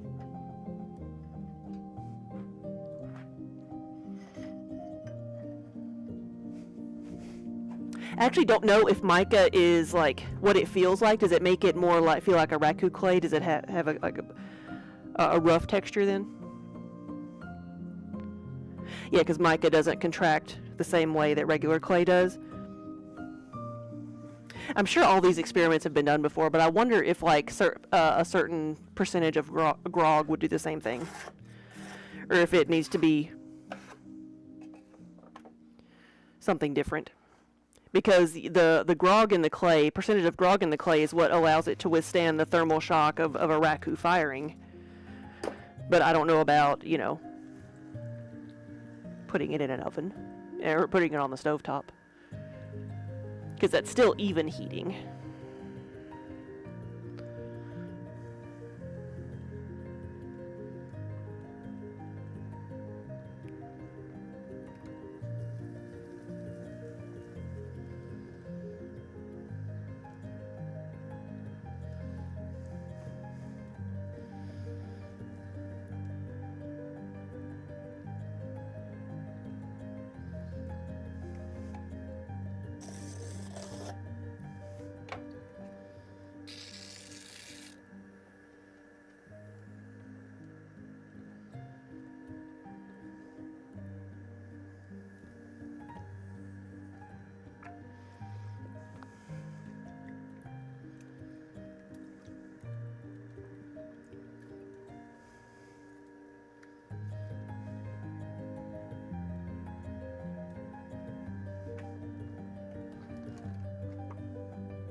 All right, I'm going to do 2 more of these.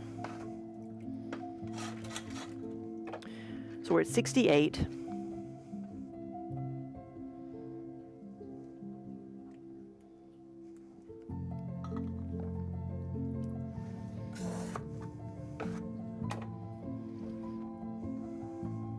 Emma, you need to go outside and let the blistering desert heat bake you for a minute. Like, shoo, it's only May. How bad is it already?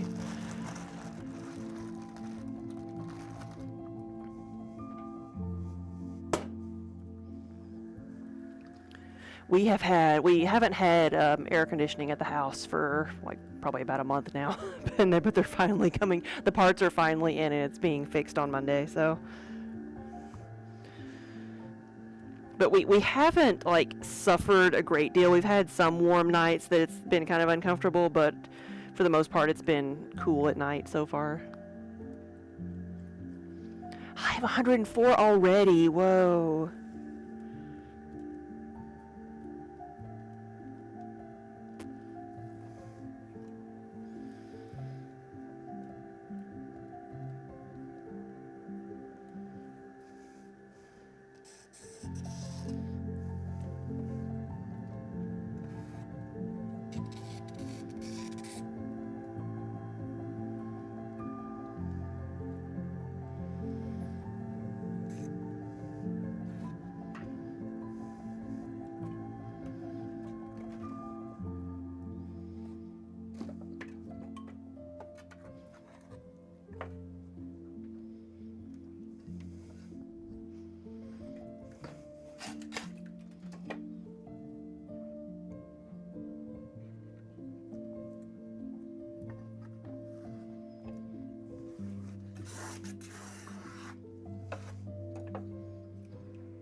All right, and if this one decides to be a mug, then I'm gonna move on to and make some potion bottles. I'll make some plain, but some with words on them.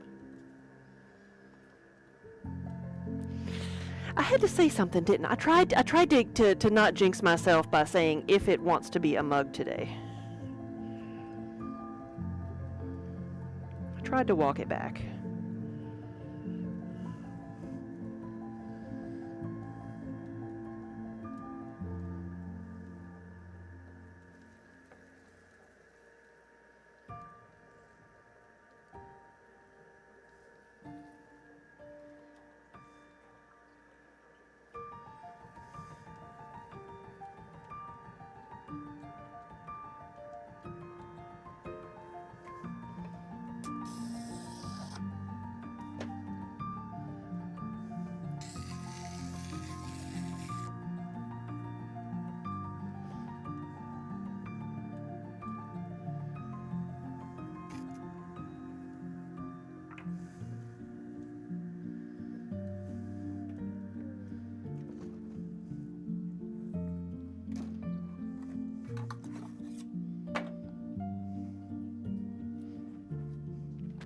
All right, we have 70.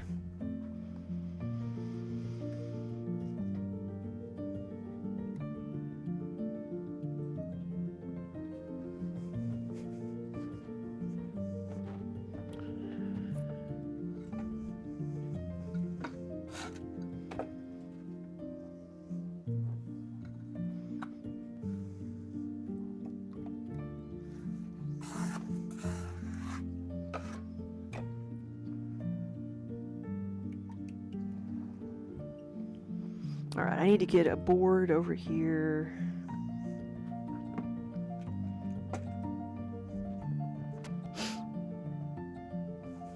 Wherever it's gone to. Because the potion bottles, I don't have to use the tiles to move them around. They're small enough I can pick them up off the wheel. There it is.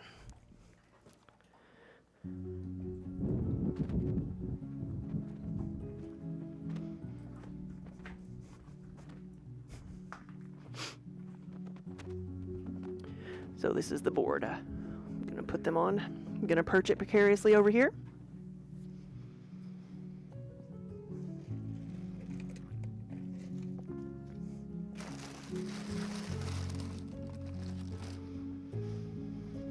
And let's try to make a potion bottle.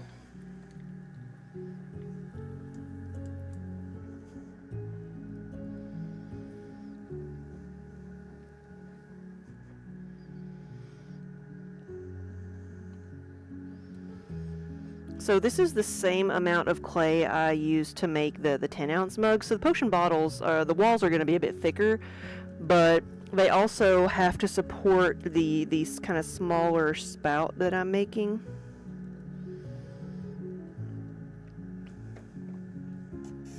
Not necessarily spout, but collar.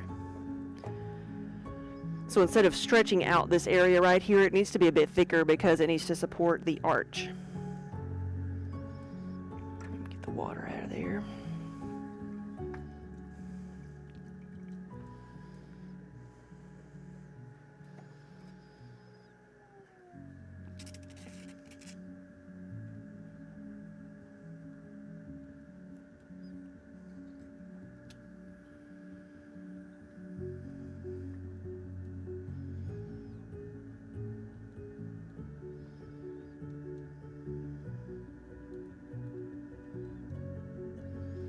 And the top will get slightly off center because it's just hard not to.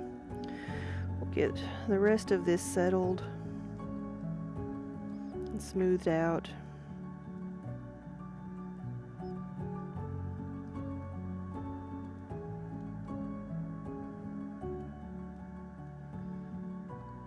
There we go.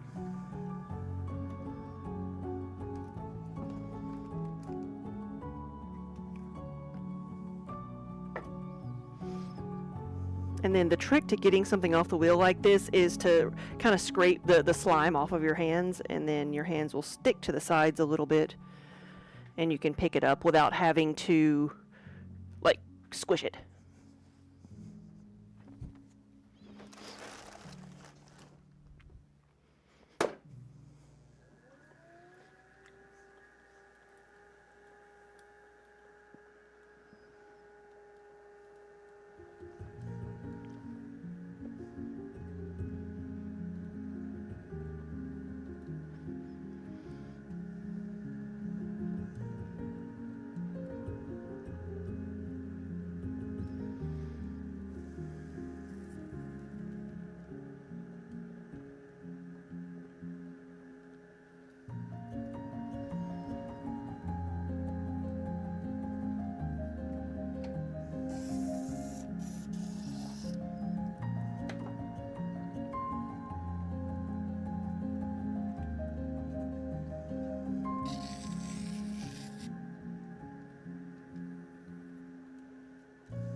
And you'll see some of these potion bottles going through on the slideshow. We do have the leather straps that fit them.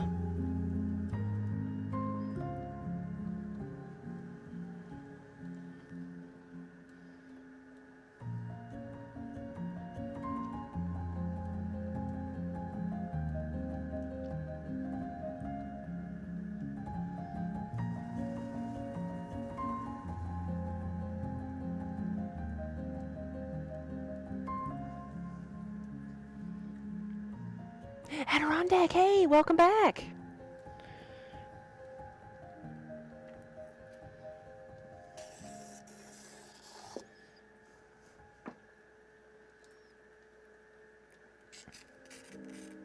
Yeah, welcome from the YouTubes. We are multi-streaming here on Twitch as well as YouTube and Facebook, so welcome from wherever you are watching. Hope you're having a good Saturday. Let's see if I want to shape that a little bit more and then collar it in. I am making some potion bottles.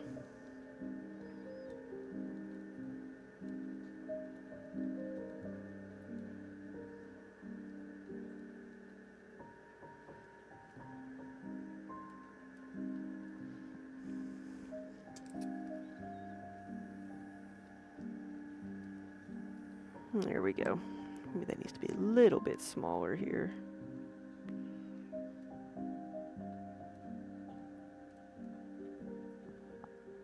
What's that look like? I think that'll work. Crimson Sheep! You're sitting at the Cheesecake Factory. But hi!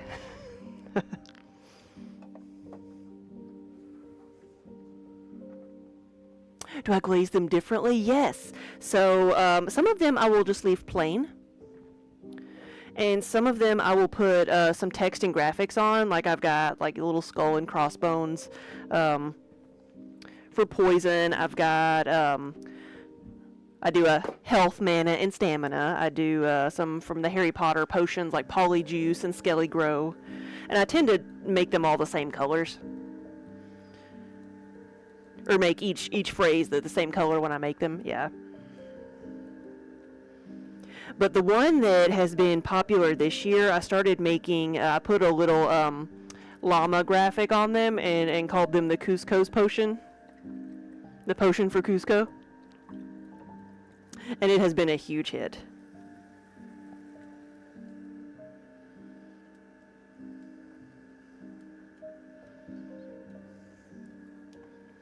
And then I've got another maker here on Twitch who makes leather straps for them.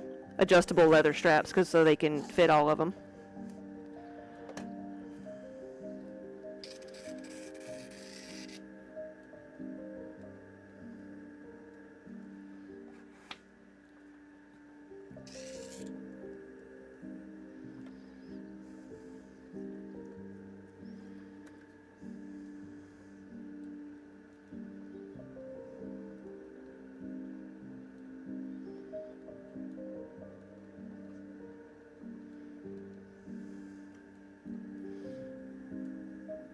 Sure, that one was getting away from us a little bit, wasn't it?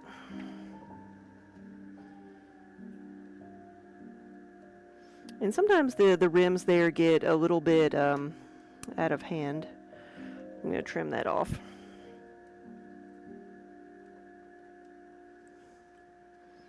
Make it nice and even again.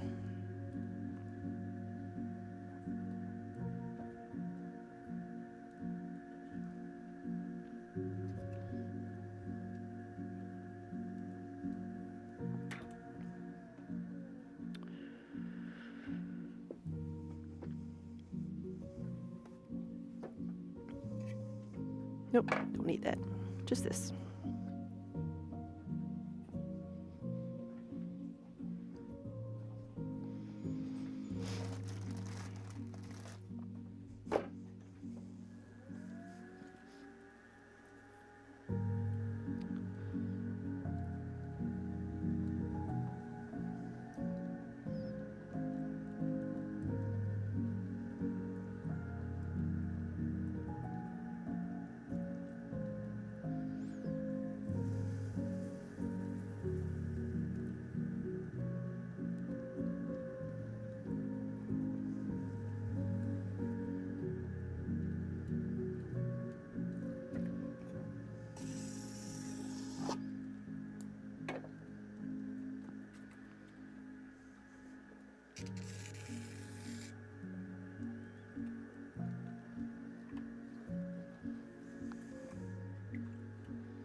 Trick is to catch it before it collapses. There we go.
I don't know exactly how many of these I have that I can make, but I have somewhere around 20 is my goal.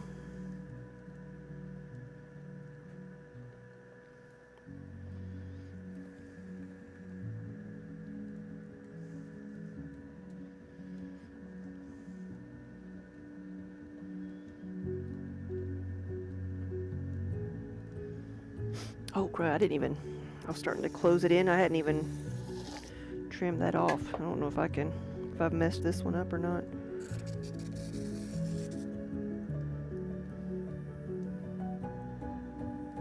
There we go.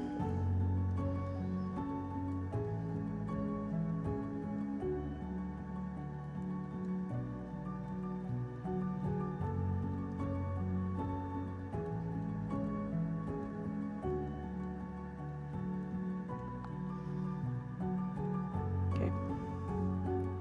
I'll call that one done.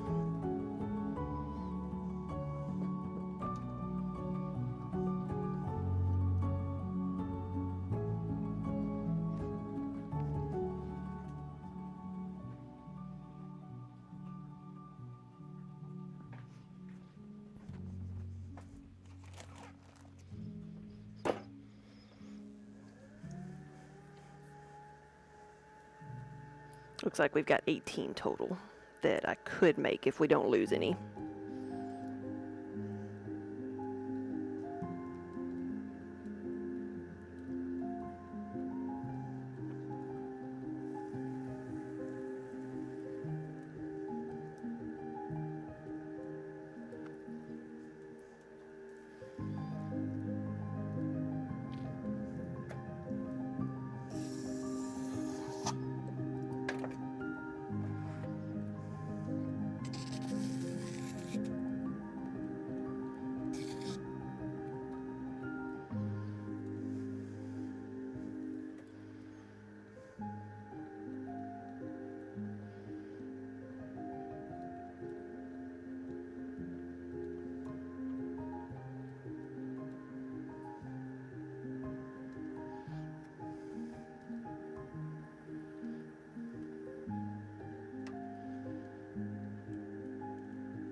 Yeah, and the good thing about these potion bottles is, with the exception of some of them that I might put medallions on, like I can just leave them out. They don't take any. I don't have to put handles on them or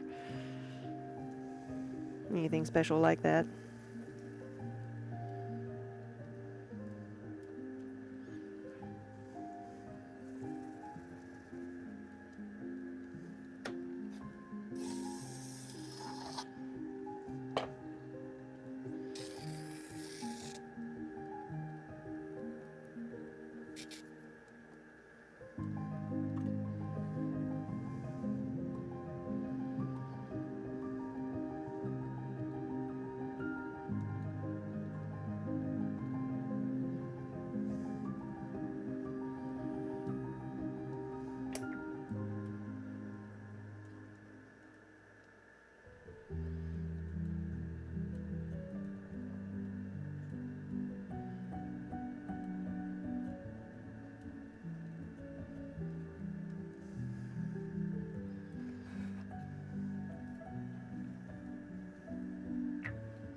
Y'all, I think Minnie has the right idea.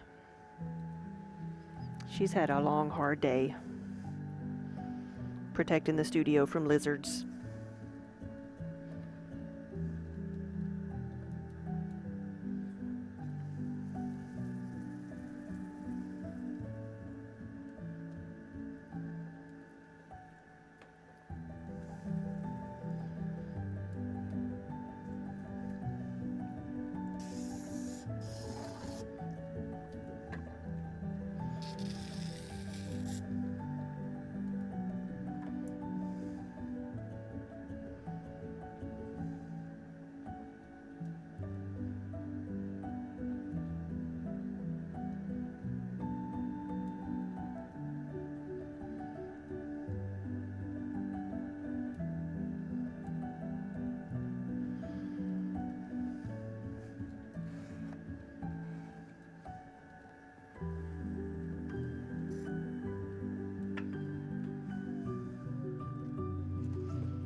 You know, when you've got like, clay on your hands, you've got to find inventive ways to scratch your head and your face. And adjust my glasses.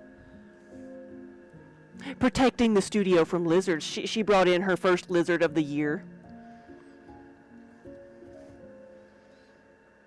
It's a nice day outside, so I had the back door open and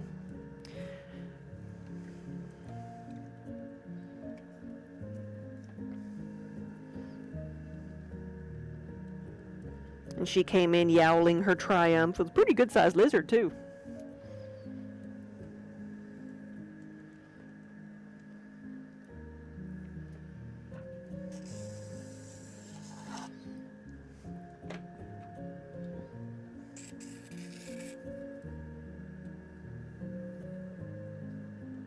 What am I doing? I'm making it a mug. Can I make it into a, Have I stretched it out too much? Let's see. I just started making a mug. Let's see.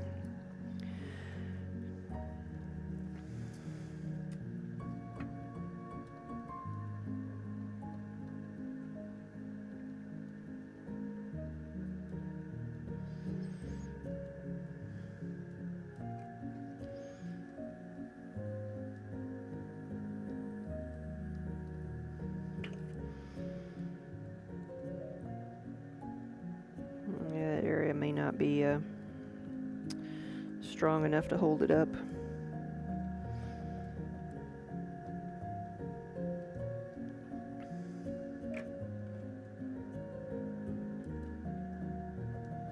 We might be able to make something out of this. Am I from the Midwest? I'm in southern Kentucky.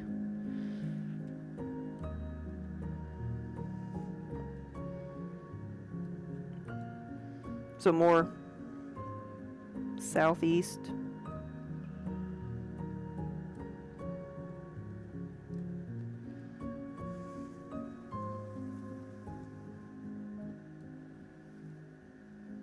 Yeah, the area might be too thin.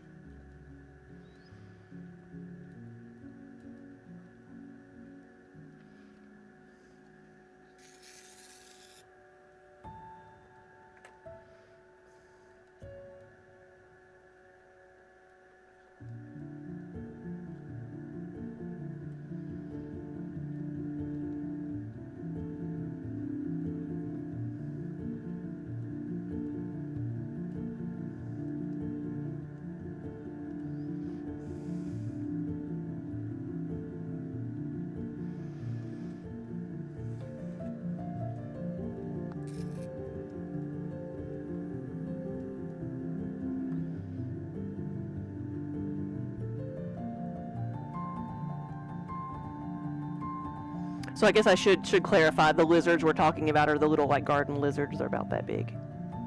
I think hers might have been that big.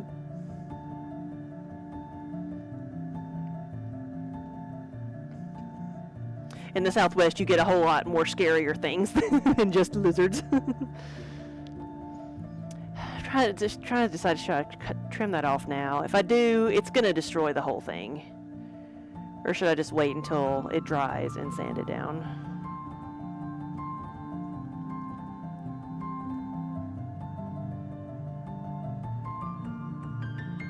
All right, we made it almost.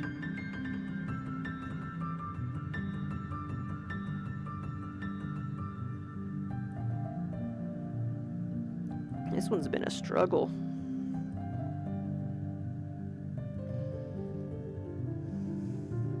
All right, I'm gonna stop messing with it.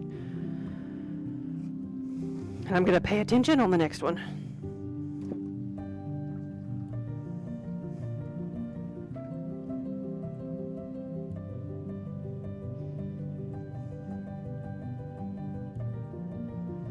Oh, the belly was almost in the air.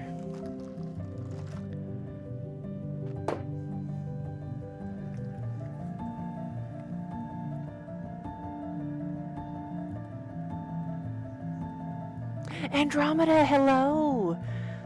Galactic transmission incoming.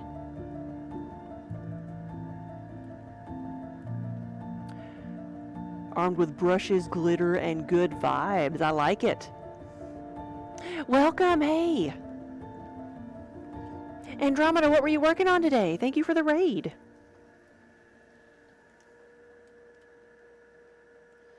I have made a bunch of mugs, and now I'm trying to make some potion bottles.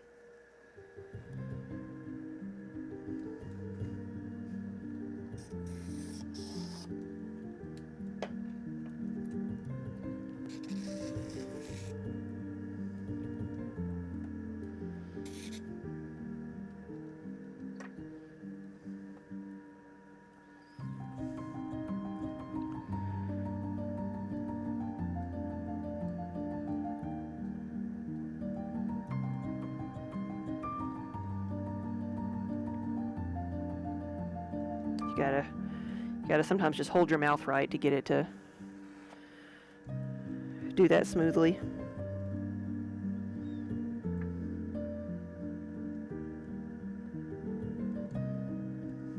There we go. And we have a potion bottle. We have the potion bottles, a picture of them is scrolling through the slideshow. So you'll get to see what they look like when they're done.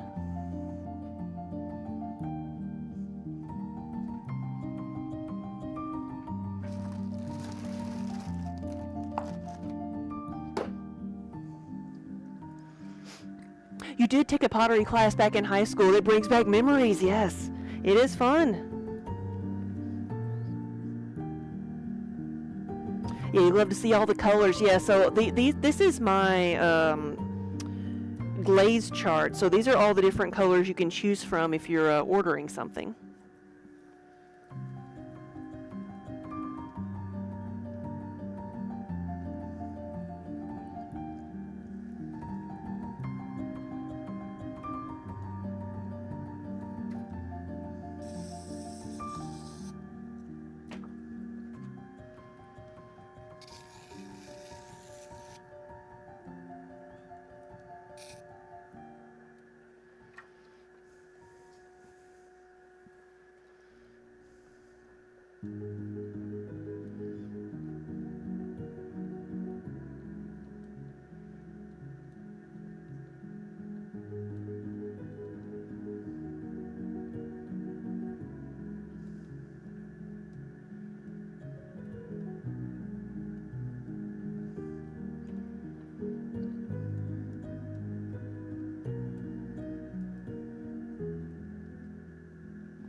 There we go.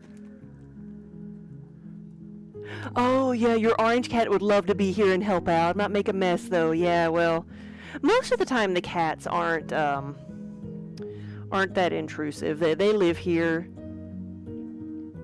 and most of them don't really want to get their feet wet, so they don't bother me, don't bother the clay too much. Though we have two studio cats here. This is Minnie over here in the cat bed, and we have another, we have a long-haired gray named Mir. Whoa, what happened?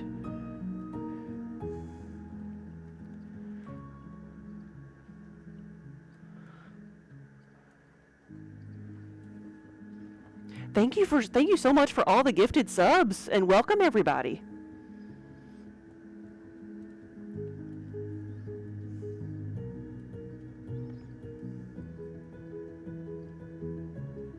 Little Jaguar, is it Jaguar, Little Jaguar, or Little Jag? Thank you so much.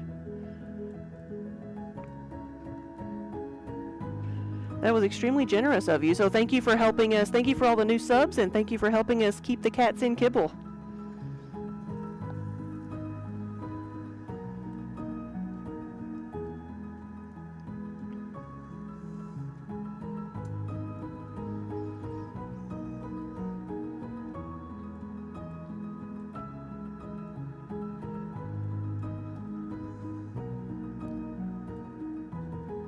Jager? Okay. Well, thank you again. And welcome. So I'm Amanda. Play in the Mud on Twitch, Polly Studios everywhere else. And I know most importantly, this is Minnie. Minerva, Empress Minerva to everyone, but we can call her Minnie.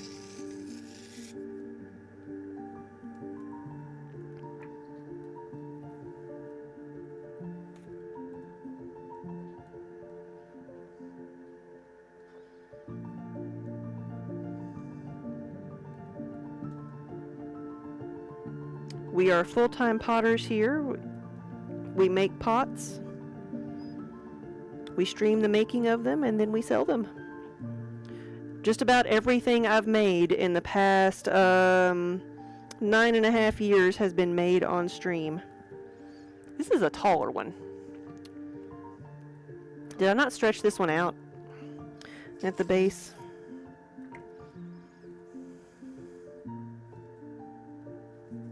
Let's see if this does any good.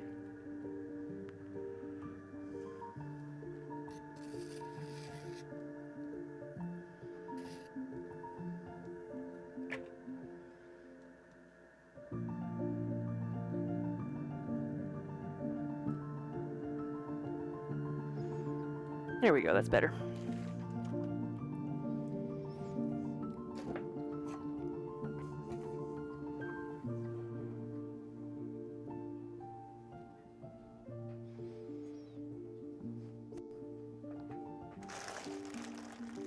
But, no, welcome everybody. I just stream whatever I happen to be doing in the studio. Whether it's throwing, it tends to be mostly throwing and glazing and everybody's favorite, the kiln openings. That's where you get to see what the final results of all the weeks of hard work.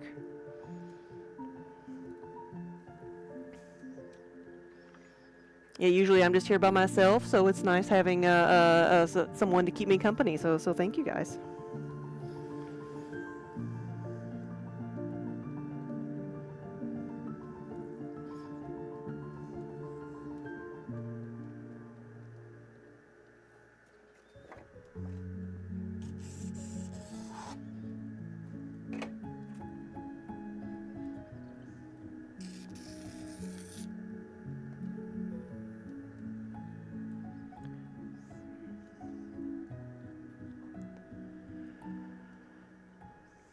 So did I miss it, Andromeda? What were y'all working on?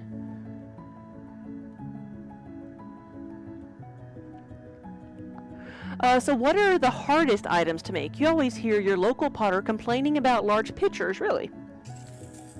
Honestly, the things that are hardest to make are just things that I don't make all that often, you know? So like, I make a ton of mugs. So that shape is fairly easy for me, but when it goes into something that takes multiple pieces or parts, or something that I'm experimenting with, somebody asked me to make something I've never made before or that I don't make all that often, it gets not necessarily hard, just a little more complicated. So I have to put like more thought and effort into it, so it feels harder.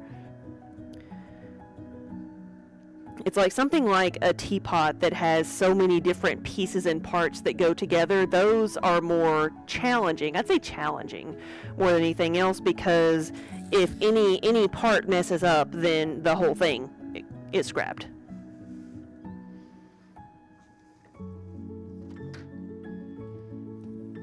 And that's with so many things in pottery and with so many different crafts, but with pottery especially, things are so prone to breakage, or just to, if there's a crack in something, you can get everything finished, and then you see one little crack and the whole thing's ruined.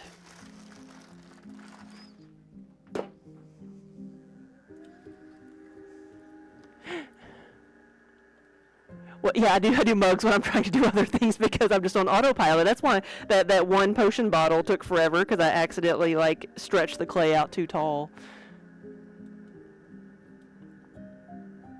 Oh, you were working on an oil sketch of horses splashing in the surf on an old vinyl record, like you were painting it on a record?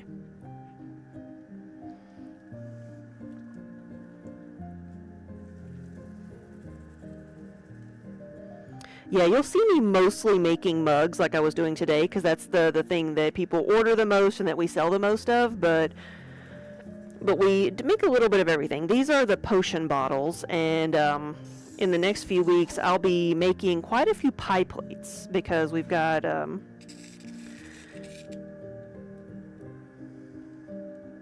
I've got a wholesale customer who goes through the pie plates and the mixing bowls quite often, so I'm going to be making some more of both of those.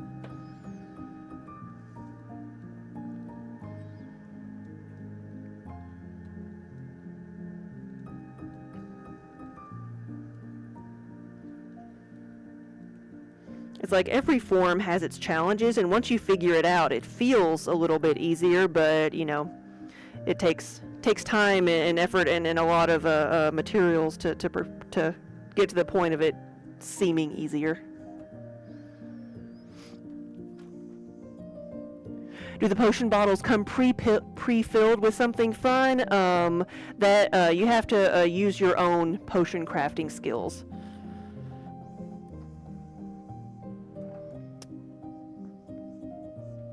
Because I'm sure yours are much better than mine. There's a couple more here.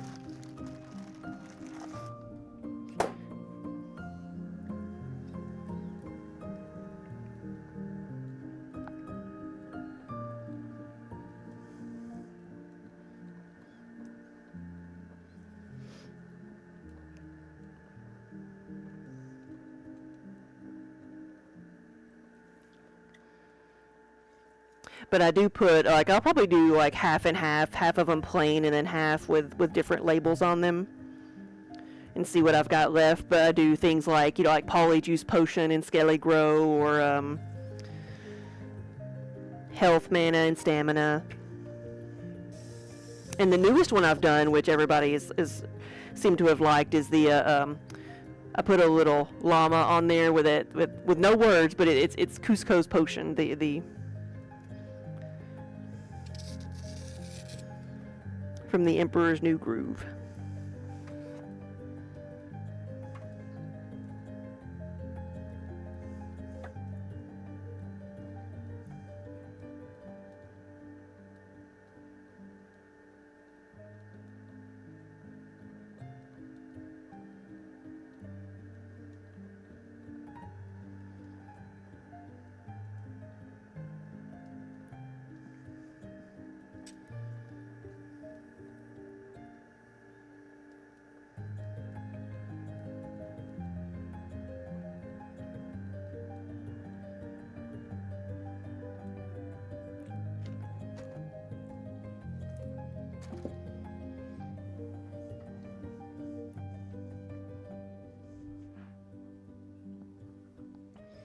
Okay, one more of these, and I did say I need to make a mug for the Cusco Potion, like, so this one or the round one, like the health mug or the cauldron mug. So the round one or the more like mana shaped mug for Cusco's Potion.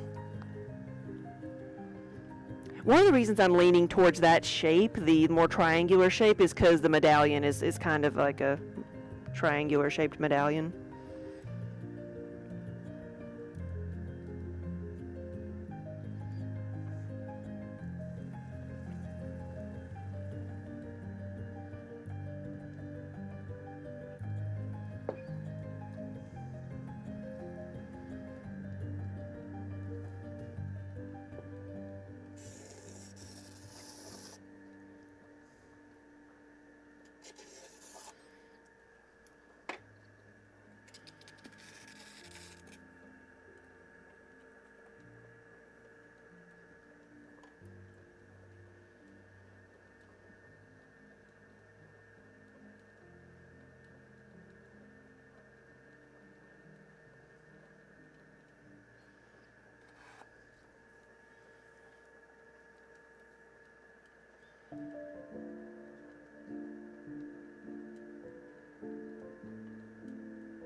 All right, last one.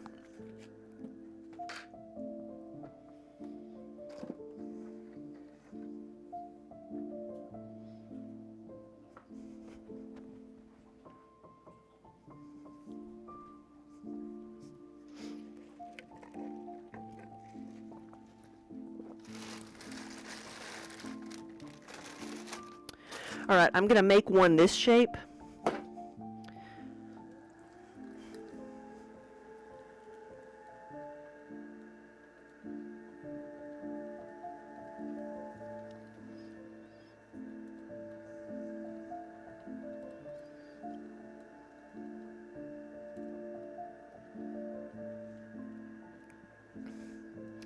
And then I might make a round one too and just see which one people like better.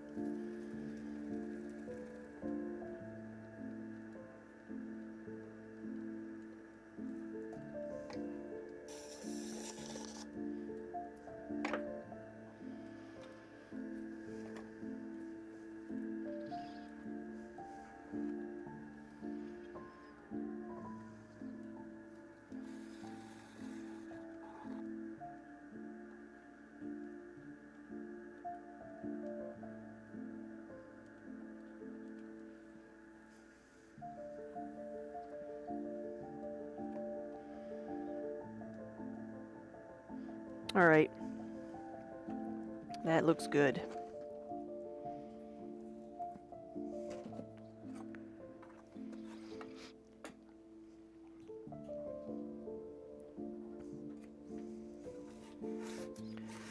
So I think I'm done for the day. As far as right now, I've got some handles made up. I've got some medallions made up for these mugs. I'll see how long it takes them to dry out, put them together. And then we'll be firing some kilns this week.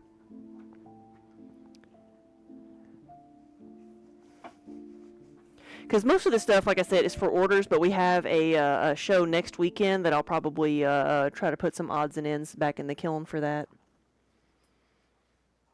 And then after that, it's on to Origins. It's on to the gaming shows. So we'll be making a lot more, building up a lot more stock for the for like the D&D classes and all the different pop culture mugs and themes, and maybe even working on some new things. So guys, thank you for watching. Got to move my precariously perched thing over here to get to my mouse.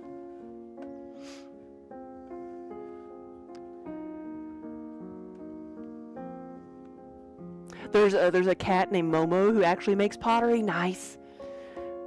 Oh, you know what time it is. Are you going to go lick that? Yes, you... Okay, yeah, but you're not squishing it. Minnie licks the fresh pots. She graces them with her approval, her lick of approval. So I'm going to see who we want to raid. If there's anybody on, we can raid. So I'm up for some suggestions if I can talk.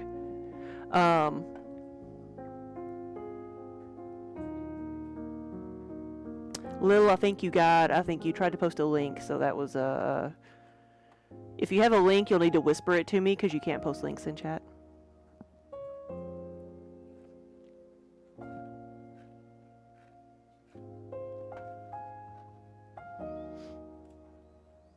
It's time to get the keyboard out.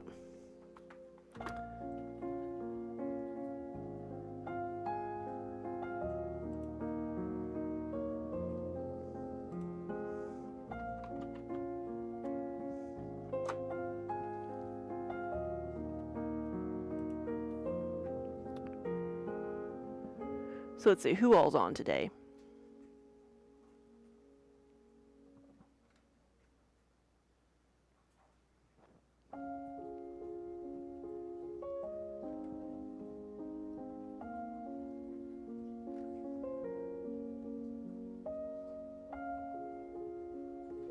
We got cross stitch, paper craft, quilting.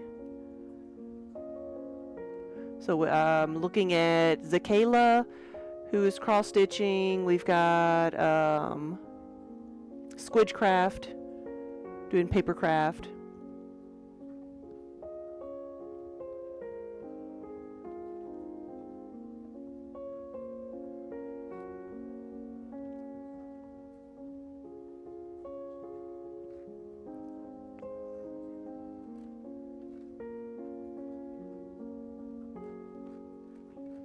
All right, I think we're gonna go see Zakayla.